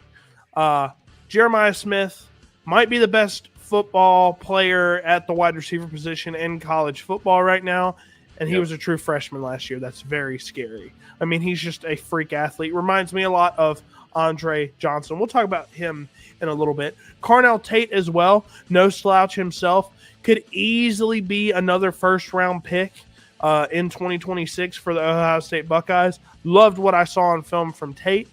And, they do have some O-line questions, right? They do have 3 offensive linemen returning and 2 transfers. We'll see how they do. They were hit or miss at points last year, but obviously you win a national championship. They had to be doing something right. But let's look at some Julian saying here. Here's garbage time versus Western Michigan, throwing basically a wide open pass to the tight end here for a touchdown. 49-0, and they're throwing it on 4th and 1. You like that? You like that? Hey, that's why they were a top 17 offense in the country last year, okay?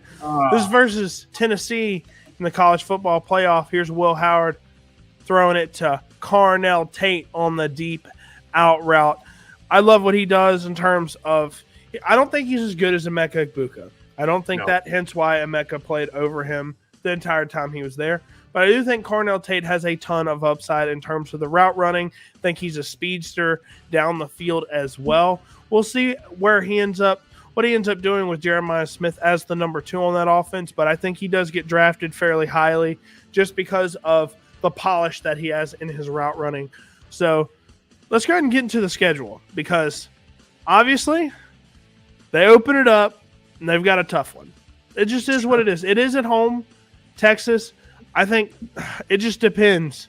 If Arch Manning goes out there at Ohio State and just torches them, I don't think that happens. I think the lights are going to be a little bright for Arch Manning. He's going to struggle a little bit because he's being thrown directly into the fire. So is saying both of these guys are just both of these quarterbacks with very little experience are just getting thrown into the fire. Week 1. August 30th. It's going to be great. Probably a defensive masterclass, low-scoring game, I would have to think. We'll see. But then they have Grambling, Ohio, right? I think those are both wins. Obviously, I know you're a big Ohio guy. We'll see how. I don't think they win the Ohio State game. But Washington, I think they go 10-2. I think their only loss is to Penn State in the Big Ten, and I think they do lose the Texas game. Do think they drop the Texas game, and they end up going 10-2. And you agree that they're going 10-2. I think they're good enough to make the college football playoff. 10-2 should be good enough to make the college football playoff with this new expanded playoff. What games do you have them dropping? Because I have the Penn State and the Texas game. What do you think? I had them losing those 2 as well. Yeah, I think those are the really tough ones. Illinois on the road, I think, is surprisingly tough. I know we're both big Illinois guys. Washington to kick it off, I think that's going to be a fairly difficult game. Obviously, Michigan at the very end. I think all of those are wins for them, though. I think. Right. They have some really easy home games. I mean, all of their home games outside of Texas are basically gimme games, in my opinion. Minnesota, Rutgers, UCLA, outside of Penn State. Sorry, I didn't see the Penn State one there. That's going to be tough. At least they have both of their toughest games at home. I think that's a very good thing here. But yeah, I mean, 10-2, I think they're first or second round exits with the inexperience at the quarterback position, the big time question marks at the running back position. I just think, like you said, it might be a little bit of a hangover. We'll see if it's the next Dynasty. They have a ton of talent, but that quarterback better be the real deal early on, or they're going to be struggling in the college football playoff. I think that they get Texas at home. I mean, that's obviously the game of the week. That's Lee Corso's farewell with his headgear. Yep. I think that Texas is replacing more than what Ohio State is.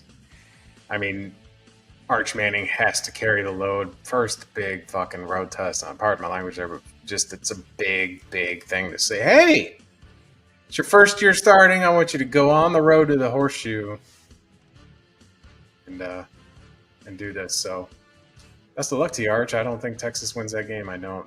And then, yes, I know you made fun of me about Ohio, but I just think that that was a hot take. I really think that they're going to – Toledo's everybody's darling in the MAC, but I think that Ohio's going to win it. And I think that they're going to beat Rutgers, like I said, and they're going to beat West Virginia. I do. Dude, I hope Toledo sucks this year after what they did to us last year. And I hope they never won another game. Ohio State will get Ohio for sure, but I think that could be a team that makes a serious – That's their only loss. Serious. What you telling me right now? Cinderella story, the Ohio Bobcats. Ohio, they go 11-1. Is that what you're telling me? Their only loss is to the defending national champions, Ohio State. Could be. Some are saying.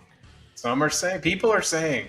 People are talking about it. People are talking about Ohio being a college football playoff team. Huge. Not Ohio State. Hey, even hotter take, Ohio makes it farther in the playoff than Ohio State does. Huh? How spicy is that? That would require them to be the highest seed and get a bye. That's the only way. That's not happening. Who knows, man? Maybe they're the Arizona State from last year. Dude, Arizona State, I'm so stoked to watch Arizona State play Mississippi State. I think we're going to get smashed again. They got Kanye Udo from Army. They've got Jordan Tyson at wide receiver. Sam Levitt. They have so much talent on that team that I'm going to get to watch live.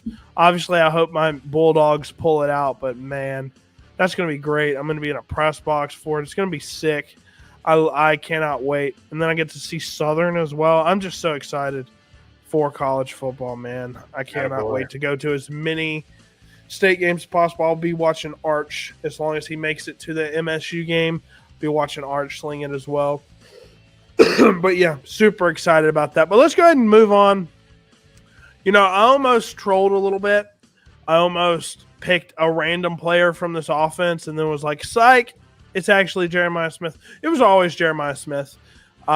Has an argument for the best college football player in the country right now that Travis Hunter's gone. I mean, he had an argument for outside of Genty. He had a say in the Heisman Trophy contention last year. I mean, he had a phenomenal season last year. Jeremiah Smith, 6'3", 215 pounds, true sophomore. He was the number 1 overall recruit in 2024. He goes out there and just obliterates, right? He obliterates people last year. 1,315 receiving yards and 15 touchdowns. He had a rushing touchdown as well. 76 receptions. Now, obviously, he played through the whole college football playoff. Yeah. He got to the national championship. He had a ton of games. Regardless of that, as a true freshman, you take away the college football playoff numbers, he still went crazy. That's insane. Obviously, if Ryan Williams would have made it to the college football playoff, I think y'all had a very good argument for making the playoff last year. I think Ryan Williams would have had some, fairly similar stats, but we got to talk about it. So Ryan Williams, a little bit undersized, right, compared to Jeremiah Smith, who's a bigger, more stout. I think he's more of an NFL frame, but excellent size. Some of the best route running that you will see in college football right now, especially at a true freshman. That's just crazy. NFL level ball skills already. NFL catches. You'll see the one-handed catch in just a minute. He has some limited yak ability. That's not really his game. That's why he kind of reminds me of Andre Johnson in a way, right? Ryan Williams kind of reminds me of a mixture of like Devonta Smith and who's a really good jump ball, like Mike Evans, Devonta Smith hybrid. Obviously, he's not as big as Mike Evans, but like he's got that type of skill set. Jeremiah Smith has like Andre Johnson type skill set, in my opinion, but he's just not the best at the yak in the yak department, which it's okay. He's going to play the X at the next level, in my opinion. Here's the first round versus Ohio State. Beautiful ball by Will Howard, just goes up and gets it. Then here he is on a screen, just on a quick slant play here. Over. Obviously, it's over. As soon as that guy falls, just touchdown. It's touchdown. I get it. Right Look, there. I get it. It's Western Michigan. Like, I get it. Okay? They played in the MAC championship last year. This is a decent football school. Obviously not anything compared to Ohio State. Watch the athleticism. Nobody, look, he's got 6 guys, 6 Broncos. Nobody's coming anywhere close to catching him. And then this is versus Iowa. What's one thing that we know about Iowa? Great defense. Yeah. Great defense. Watch this. Whoop! Thank you. Get off of me. See you later. God, I mean, he literally keeps him at arm's length. Keeps him at arm's length. Get away from me. Thank you. I'll catch it over here. And then he just pushes him out of bounds. This is versus Oregon. Now, Will Howard, I like him a lot. His deep ball was atrocious. His deep ball was horrible. It was not very good. I gave him out of 10. I think I gave him a 5.5 for his deep ball. It was not good. Watch what Jeremiah Smith does here. Horribly underthrown. Doesn't matter. Thank you. I'll take that. Thank you, please. I'll show that one more time. That's a great catch. But this is what he does. He just jumps up. It's my football. It's mine. It's not yours. It's mine. Back shoulder. Give that to me. Against Oregon, who has some of the best talent on both sides of the ball in the entire country. It is what it is. Jeremiah Smith would shock me if he's not a top 8 pick in the NFL draft. Now, I do want to do a slight detour to Caleb Downs. Yeah. Dude. Yeah. I know safeties aren't, you have Malachi Starks, who famously fell to the second round, right? Caleb Downs, he could be a top 10 pick at safety. That's how good he is. But I love what I saw on film with Jeremiah Smith. I think he's a top 8 pick. And yeah, that's all the film we got for you today, man. I think there's a ton of talent to be had here. I think my 4 teams would be USC, Oregon, Ohio State, Penn State. I think this year it's Penn State and Ohio State playing for the Big Ten championship. I've got the same thing, and I've got Penn State winning the Big Ten. James Franklin absolutely has the squad to do it. Like I said, there's going to be some regression with Ohio State. There's going to be regression with Oregon. They got to break in a new quarterback as well. Penn State is the one team in that conference that brings back all the pertinent players. I mean, Ohio State, like we just said, Judkins is gone, Henderson's gone, Egbuka's gone. But they still got Caleb Downs on the defensive side. He's probably going to be the captain. And then you're breaking in a new quarterback, and you're breaking in new running backs. So it's basically, if you're scheming to play Ohio State, what I would do is just try and double up on Jeremiah Smith and force you to do something else until you can prove to me that you can run that stuff. So that's where I'm going with the Big Ten championship. What a roster Penn State has. I can't get over it. I think that's one of the top teams. Top teams, just hands down. I mean, they're in the top preseason top 5. I think they're number 3, but I think that they should get the nod over. I think that they could have been preseason number 1. I think that they probably should have been, but they had to put Texas there for some reason. I think that they're just putting the Manning name up because it's just a popular name, and Peyton and Eli and their grandfather had huge success at the collegiate level, and Arch Manning, to his credit, isn't necessarily going where all the endorsement and all the money is, but he's going somewhere where they feel that he can be developed and become. He may potentially break out this year, but I don't think Arch comes out this season. I think Arch comes out after next season. I think he needs to get the reps to try and be at that NFL level to where you're able to go in there and take over a team. Very likely you could be a top 5 pick. Just depends. That 2027 class is going to be absolutely astronomical. So, yeah, I think I agree with you on the 2027 class. I don't think it's super stacked at the quarterback position quite yet, and I think Arch, in terms of the name, is the biggest in terms of quarterback, and I think he has the best chance of going number 1 overall if he can at least get somewhere, deliver somewhere around where his hype is. But I completely agree with you.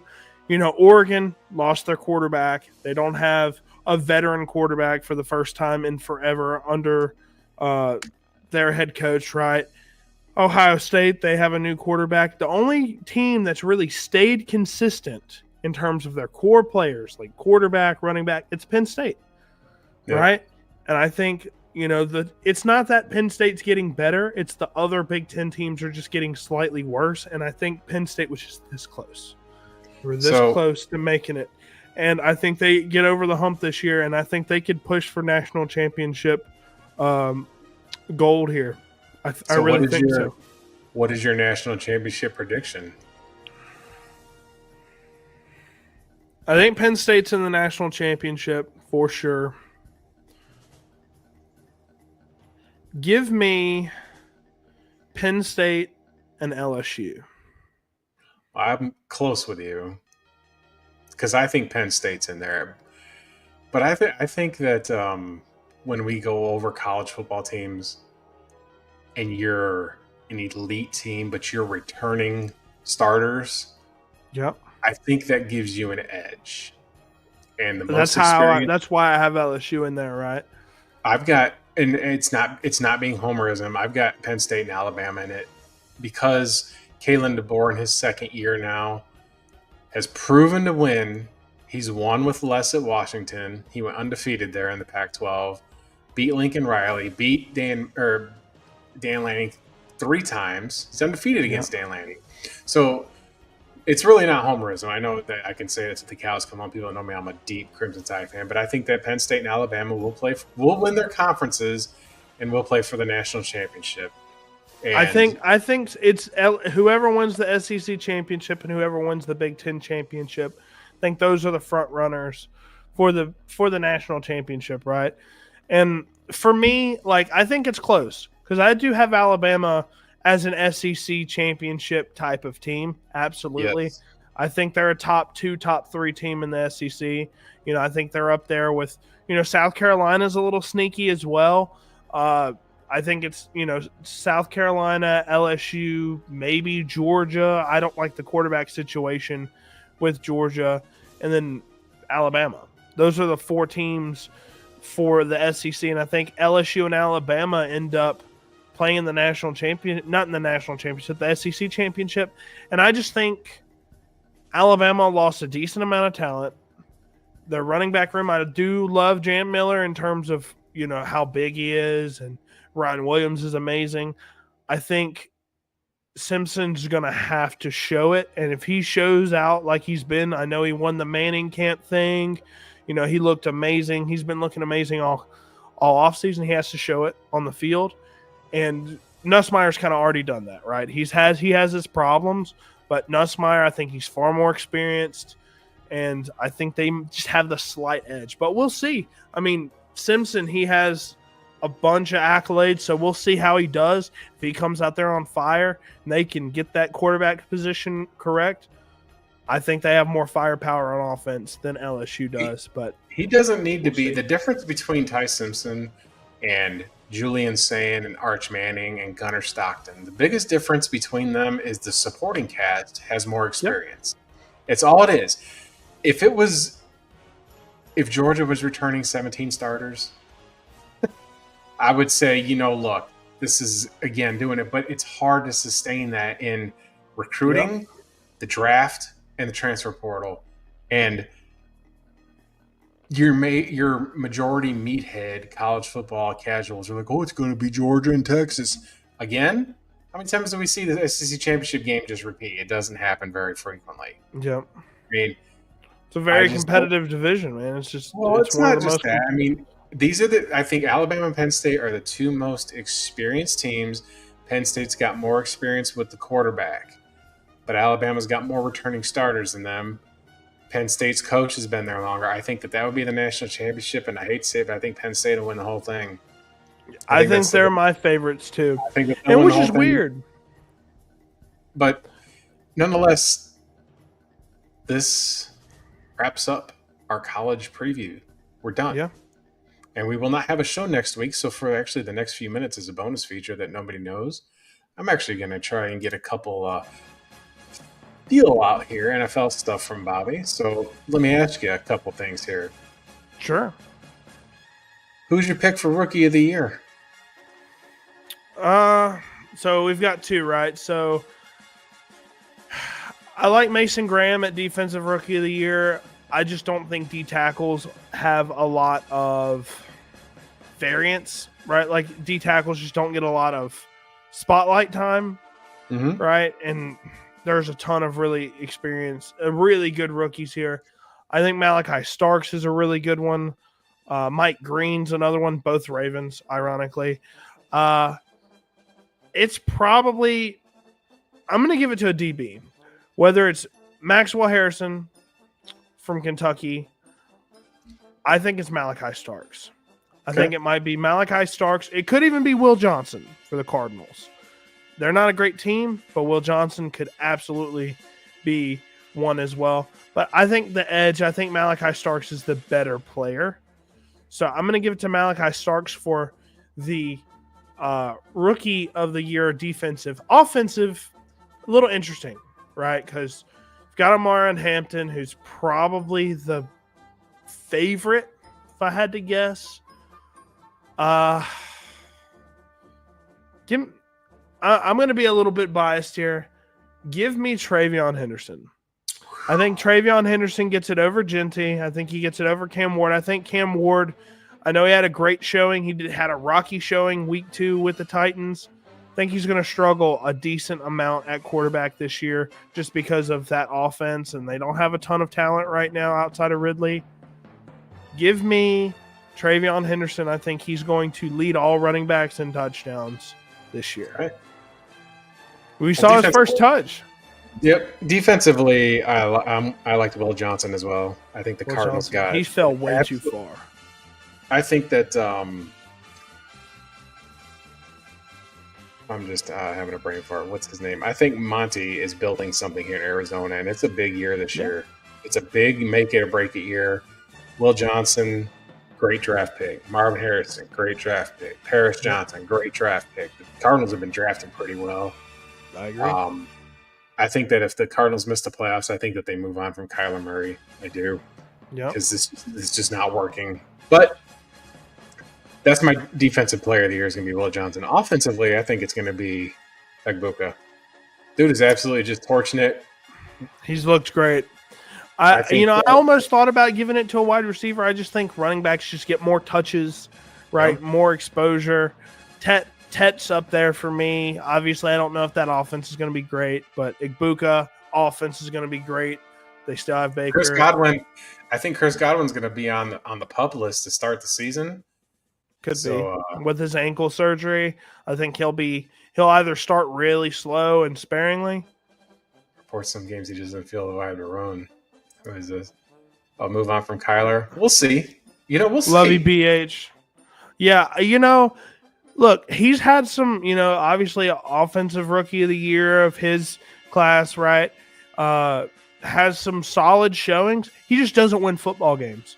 And I don't care how much, whatever stats you put up, if you're not winning football games, you're not the answer. And that's just what it is. Arizona Cardinals have not been winning football games consistently. They just haven't done that. So Kyler, I think he's on the chopping block, man. And yeah, I think he gets a starting gig somewhere else. But, man, do you really want Kyler Murray on one of these teams that are QB needy? Maybe the Steelers, but, like, outside of that, like, who else would you really think Kyler's a good fit for? Well, the Cardinals, that was Steve Keim's biggest mistake. Well, not biggest mistake, but like they picked him first overall, and they moved on from Josh Rosen, who they picked 10th overall in the previous draft, which was the right call to do. I mean, sometimes you just got to swallow it and move on and just take your lumps. Respect, for sure. It just, with COVID and just like he had got injured, this has to be a year where the Cardinals make the playoffs. It has to happen. Last year they showed improvement. You know, they've got Trey Benson back there. They've got Trey McBride. They've got Marvin Harrison. They've got James all Conner. these weapons now. And all they good offensive line as well. If I'm him, like if I'm the Cardinals, I'm running RPOs because Kyler can move.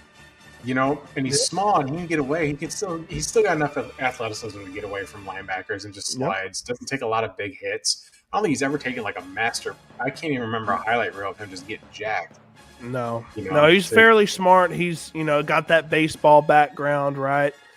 He's smart. He's smart with how he plays football, and he's got to, because if he takes any of those hits from any defensive player, it's not going to be good for him, man. It's going to be DeMar Hamlin all over again. So, all right, now we'll go to a couple other questions. So, just quickly, if you want, who do you got for your division winners? Just AFC and NFC. Division winners. So I'll tell you who I think's the 1 seed for each team. I think the Ravens are going to be the 1 seed for the AFC. I think it's Buffalo, by the way. It could be Buffalo, but I think it's Buffalo this year. I think Ravens, they're the younger team. They got more talent. Obviously, they have Derrick Henry in the backfield. They were phenomenal last year. They just had some defensive hiccups throughout the season. They get Mike Green. They get Malachi Starks. They add a ton of talent to that defense. The Bills could absolutely be the 1 seed. The AFC's super competitive with the Chiefs, the Bills, the Bengals. I don't think the Bengals are all that. I think they have a great offense, but the Ravens, right? I think the Ravens might be the 1 seed. So every year I look at all the schedules and predict it. And I actually have a really good hit rate. I had a 68%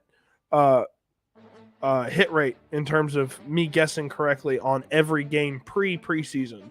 So that was last year. It was very good stuff. But I think the Ravens, they're the number 1 seed in the AFC. NFC, you could just I don't know why you would go anywhere other than the Eagles, right? Because there's no reason for you not to go there. They've only done good drafts. Like, I'm so pissed off. As a Chiefs fan, okay, I wear my Chiefs logo proudly. I've been here since the Trent Green days. I loved our little mini dynasty. I think we're slowly falling behind with the draft selections. I like that. Look, Patrick Mahomes is one of the greatest quarterbacks in the NFL right now, but the talent that we have on offense, we just can't keep doing it with nothing. And hopefully Jalen Royals hits, but we don't have a solid RB1. Pacheco's cool. He's just not an RB1 in my opinion. We don't have a ton of talent at receiver. Like, Rashee Rice is cool, but he's getting into legal issues. He'll get suspended more than likely. I know they pushed for a 10-plus game suspension, and then they appealed it, right? It was 10-plus. They were wanting more than 10, and then they were like, no, there's no chance that's happening. So that's why the September 30th hearing is scheduled, right? And I think he still gets 8 games, right? Yeah. And then, outside of that, it's like Juju Smith-Schuster, Xavier Worthy. I like him as a speed guy. He's very limited in what he can do. Defensively, I love Chris Jones, George Karlaftis. We hit with those picks, obviously. But outside of that, like, Nick Bolton can't stay healthy. He's a great linebacker, but he can't stay healthy. Our RB room outside of McDiff. Yeah, we lost. I like Nick Bolton. We lost our safety, Justin Reed. I thought he was phenomenal. Right, I really did not want to lose him, and the team that he went to, he didn't even pay him that much, so it was confusing as to why we didn't pay him. I'm sure he wanted to stay. the CB room outside of McDuffie's not that great. So we have a lot of holes.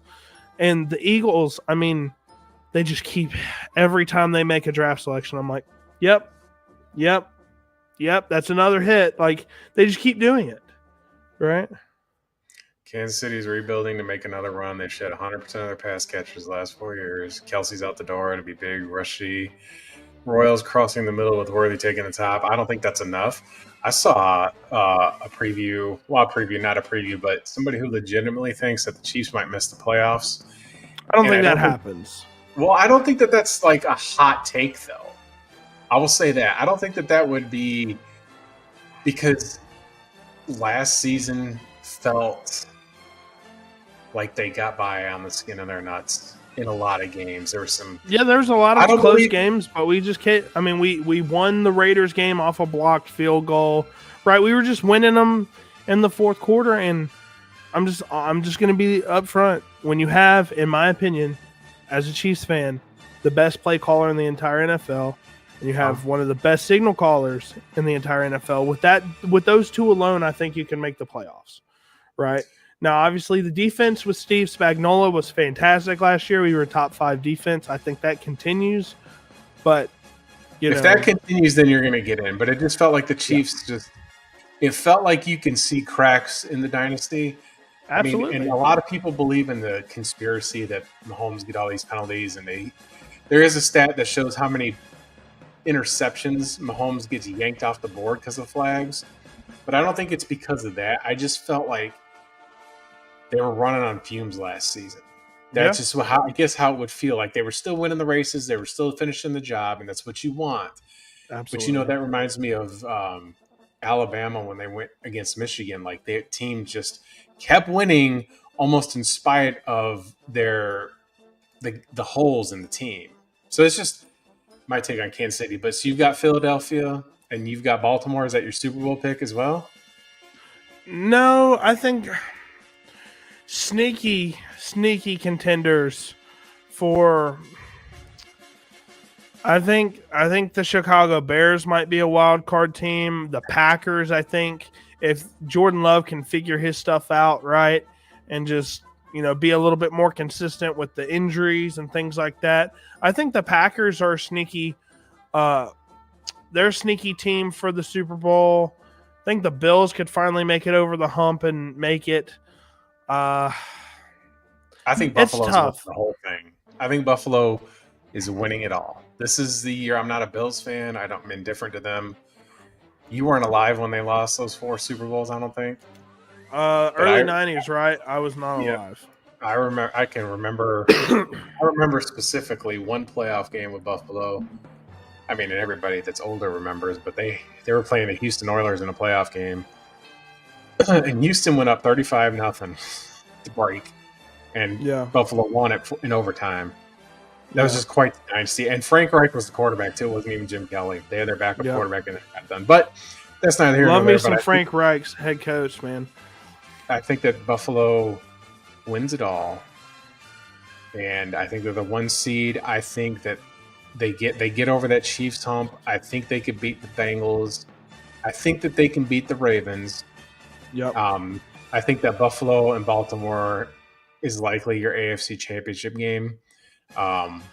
Which fans will absolutely love because they don't have to look at Mahomes. I know you're a Kansas City fan, but most of the fans want something refreshing. I'm not a believer in something like that. I think if you're an excellent football team, you should be there. It doesn't matter how much you hate them. Agreed. I've never been on that hater bandwagon. It was the same thing with New England. Like, everybody hated the Patriots, but it's just like, well, just fucking stop them. Just do what you got to do to get over the hump. But I'm looking at all the teams here. I'm looking at all the teams here just to kind of refresh my memory. Now, I think some favorites. I will say some dark horse AFC teams. I think the Broncos are one. I think they could be a sleeper team.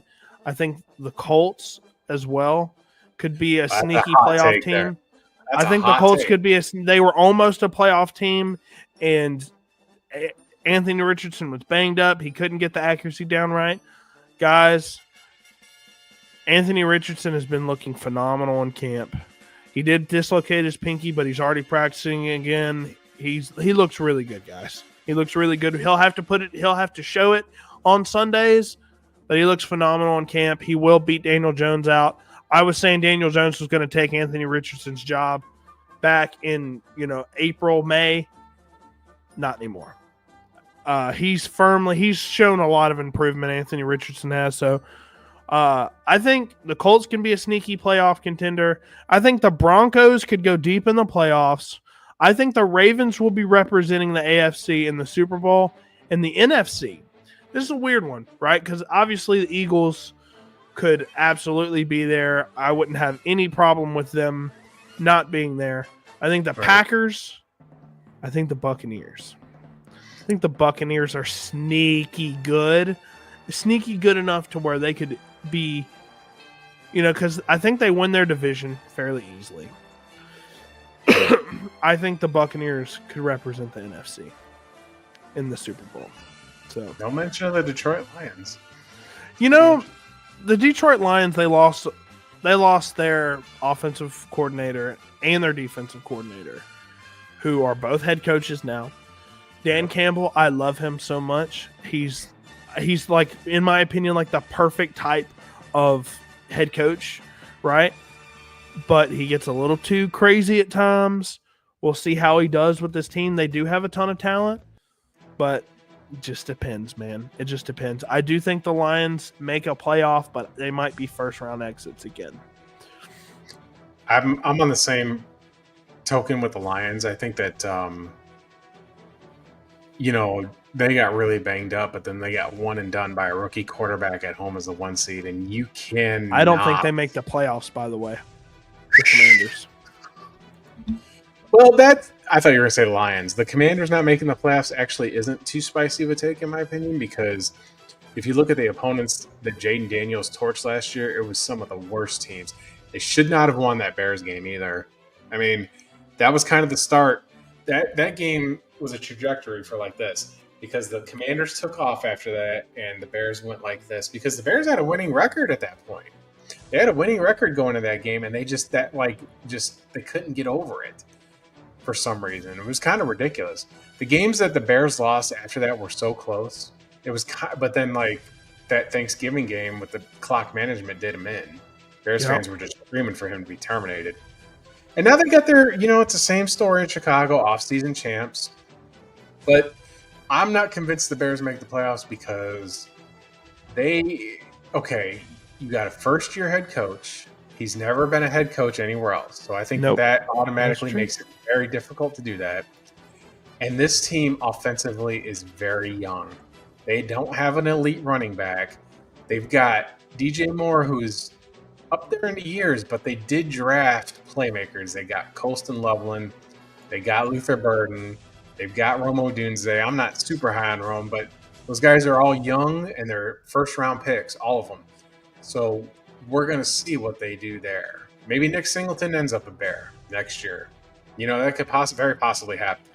I like the thunder that they have with Kyle Monangai. I think he can be their short yardage guy. Roshan Johnson maybe too, but I like Kyle Monangai as like their short yardage guy. DeAndre Swift, we'll see how he does. I think he gets the majority of the carries this year. But if it's interesting because he's already been ran out of town once, right? By the coach. That's the same coach that ran him out of town. So DeAndre Swift, I mean, they need another speed guy. They might need another speed guy. Hey, they drafted Velus Jones in the third. Yeah. Boy, the Bears are a comedy of errors, but I think that they're still a year away. And we got to see what Ben Johnson's They could be, about. for sure. Yeah, and I mean, head coaching, look, whatever you want to say about offensive coordinators, right? Some of them do good as head coaches. Some of them are just strictly offensive coordinators. There's a lot to being a head coach. The jump from an offensive coordinator to a head coach, you got to lead the players. You have to, you're overseeing everything. And that's a big jump from just a coordinator to a head coach. And some people, I think Ben Johnson has what it takes. But some people, Well, here's the other thing, too. It's not for everybody. He doesn't have the same personnel he had in Detroit. He doesn't have the quarterback. Jared Goff was a veteran, Yep. And in the playoffs, Ben Johnson got a little goof troop, and he was having Jamison Williams throw passes. Are you going to have DJ Moore throwing passes out there? because like that would. Are you going to be as aggressive? It'd probably as, be Roma Dunze. I think he's got the most experience throwing passes. But it's just if you're going to if you play stupid games, you can win stupid prizes. And Chicago has to. There's show me. I have to see it. I've seen the Bears enough in my lifetime to know. Look, we've got this guy. Remember, they were all up in arms about Matt Nagy. Matt Nagy, to his credit, took the Bears to the playoffs twice with Mitch Trubisky. So he deserves his flowers, and the Bears fans couldn't wait to get rid of that guy. I wish we could get rid of him as a Chiefs fan. He makes me so angry. But he did. He was the one who got in Andy Reid's ear about Mahomes. Yeah. And he wanted to draft Mahomes in Chicago. That's the guy he wanted. But that's neither here nor there. But in the NFC, so your Super Bowl matchup is going to be either the Ravens against who is it? The Buccaneers. So Tampa and Baltimore. But I mean, realistically, it's probably the Ravens and the Eagles. So I don't think the Eagles get that's the tame pick, but I think. I mean, it's weird because they've had the talent before. You saw what happened in 2023 where they were like 12-0 or 11-0, and then they just died at the end of the season, barely stuck into a wild card spot, and then lost. Yeah. I mean, that could very well happen again. But with Saquon there, they just have they just have probably the most stacked roster in the entire NFL right now. I would probably say it'd be stupid to not say like they're Super Bowl contenders because nothing's changed and they added good draft picks, right? So when the Eagles, like, I think that there is some validity to a hangover. Sure. And it's hard to go back to back like the Chiefs, man. It's hard to do that. Well, it's hard to do that when you're New England. You have to be psychotic. And I don't like I've watched Jalen Hurts play since his days at Alabama, and I know what he's capable of, and I know what that team has so much talent. But is he going to be able to rally that team? Because I think Jalen Hurts absolutely has the mindset for it. But the rest of that team, I just don't know. I'm just saying it's not a knock on the Eagles because they're the easy pick. Those guys are on a contract, like Tons you said. But we're going to see. I think that they might be in a situation to where if something goes wrong, somebody punches them in the mouth, they may have a little bit of that hubris in them. That's the psychology of football that I think happens. Because on paper, they're head and shoulders above everybody else in the NFC. There's a zero doubt. But I think that if I really have to think about this, I think that the Lions regress. I think the Vikings regress. Yep. I think the Cardinals are a playoff team. I think the Rams have an amazing football team, but we don't know what's going on with Stafford. Yeah, that scares me, man. I think they're like borderline 500 team.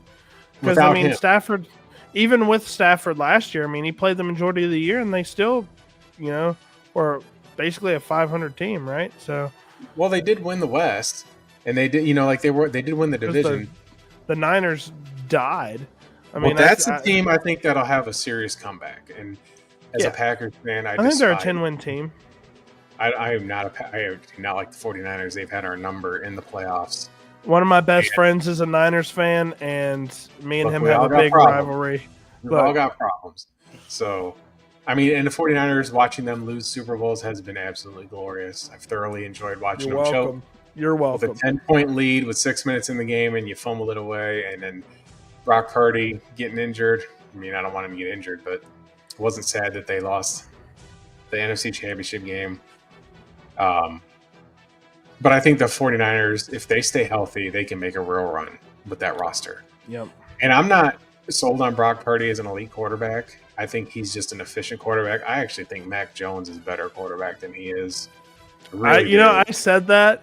I remember a few years ago, Mac Jones is on the roster right now. But I said last year that Mac Jones could easily take Trevor Lawrence's job because I'm a Mac Jones guy. Like, I liked Mac Jones. I thought he was in a horrible situation in New England and still put up a really respectable rookie year. And now he's there. And look, I said it when Sam Darnold was there. I was like, because my buddy, he's a Brock Purdy guy. He loves the story, which how can you not? But I was like, man, Sam Darnold's probably the best quarterback on that roster.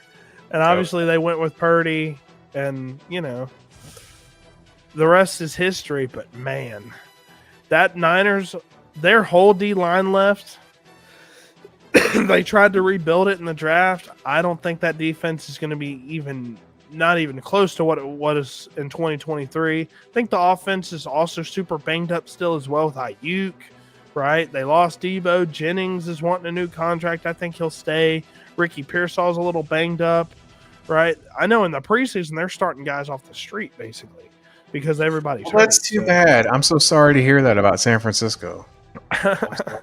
So we'll see how they do, man. That division's so winnable, I think, for all the teams. I think Arizona could win it.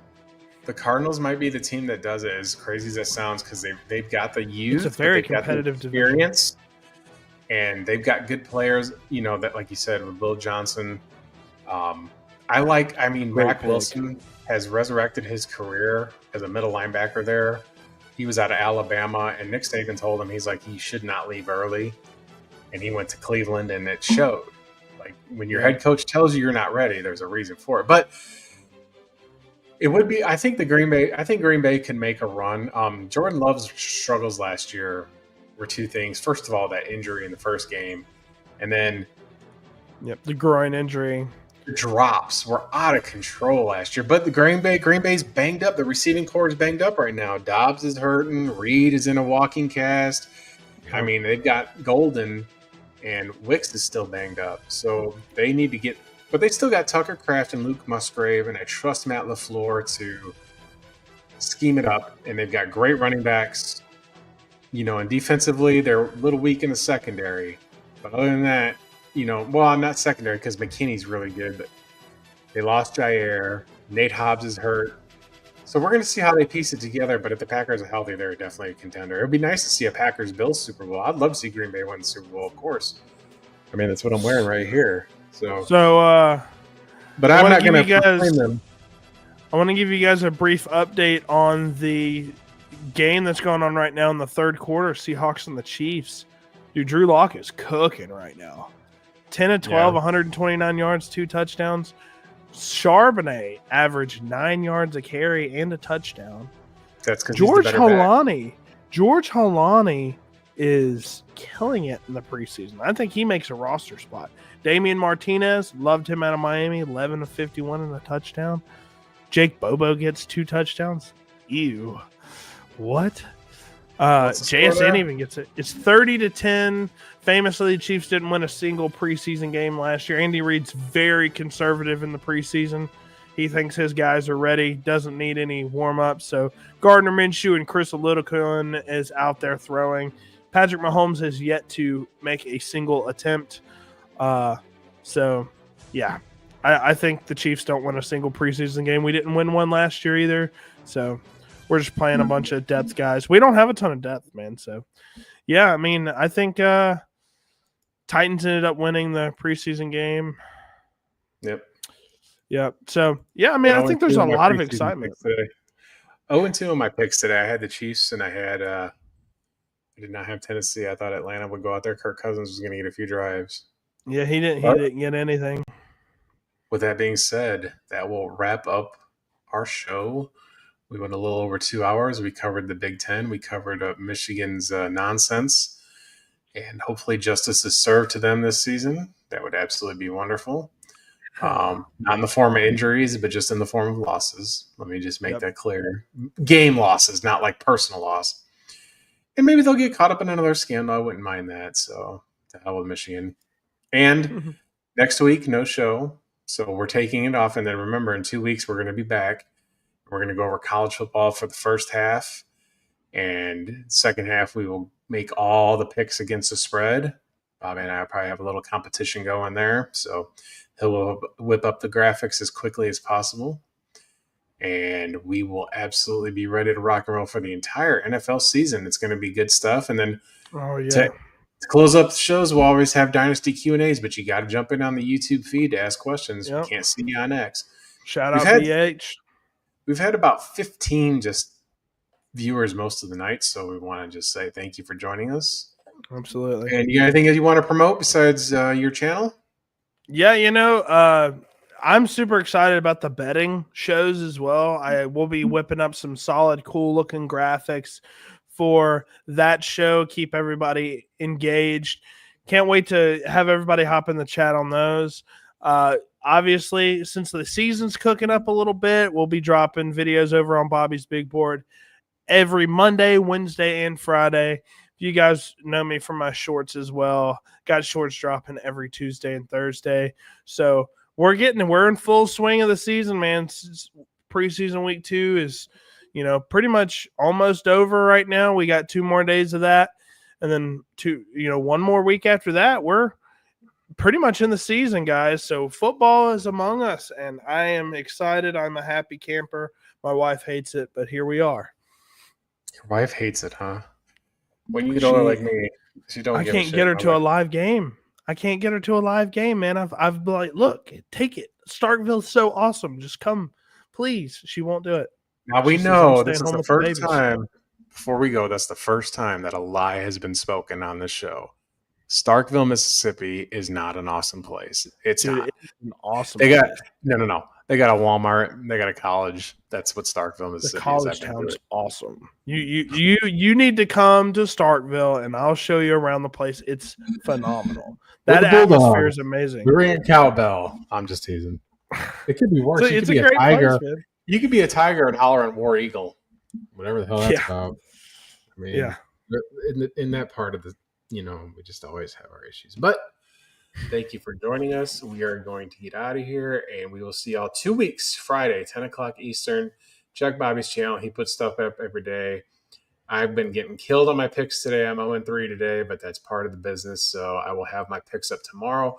If you want to check my winnable, I put up stuff every day. I'll have a CFL plays for tomorrow. I'll have NFL preseason on the books for tomorrow, and we are just going to kick some serious ass. Thank you for joining us, Michigan. You're gonna get what you deserve. Trust me. Roll Tide.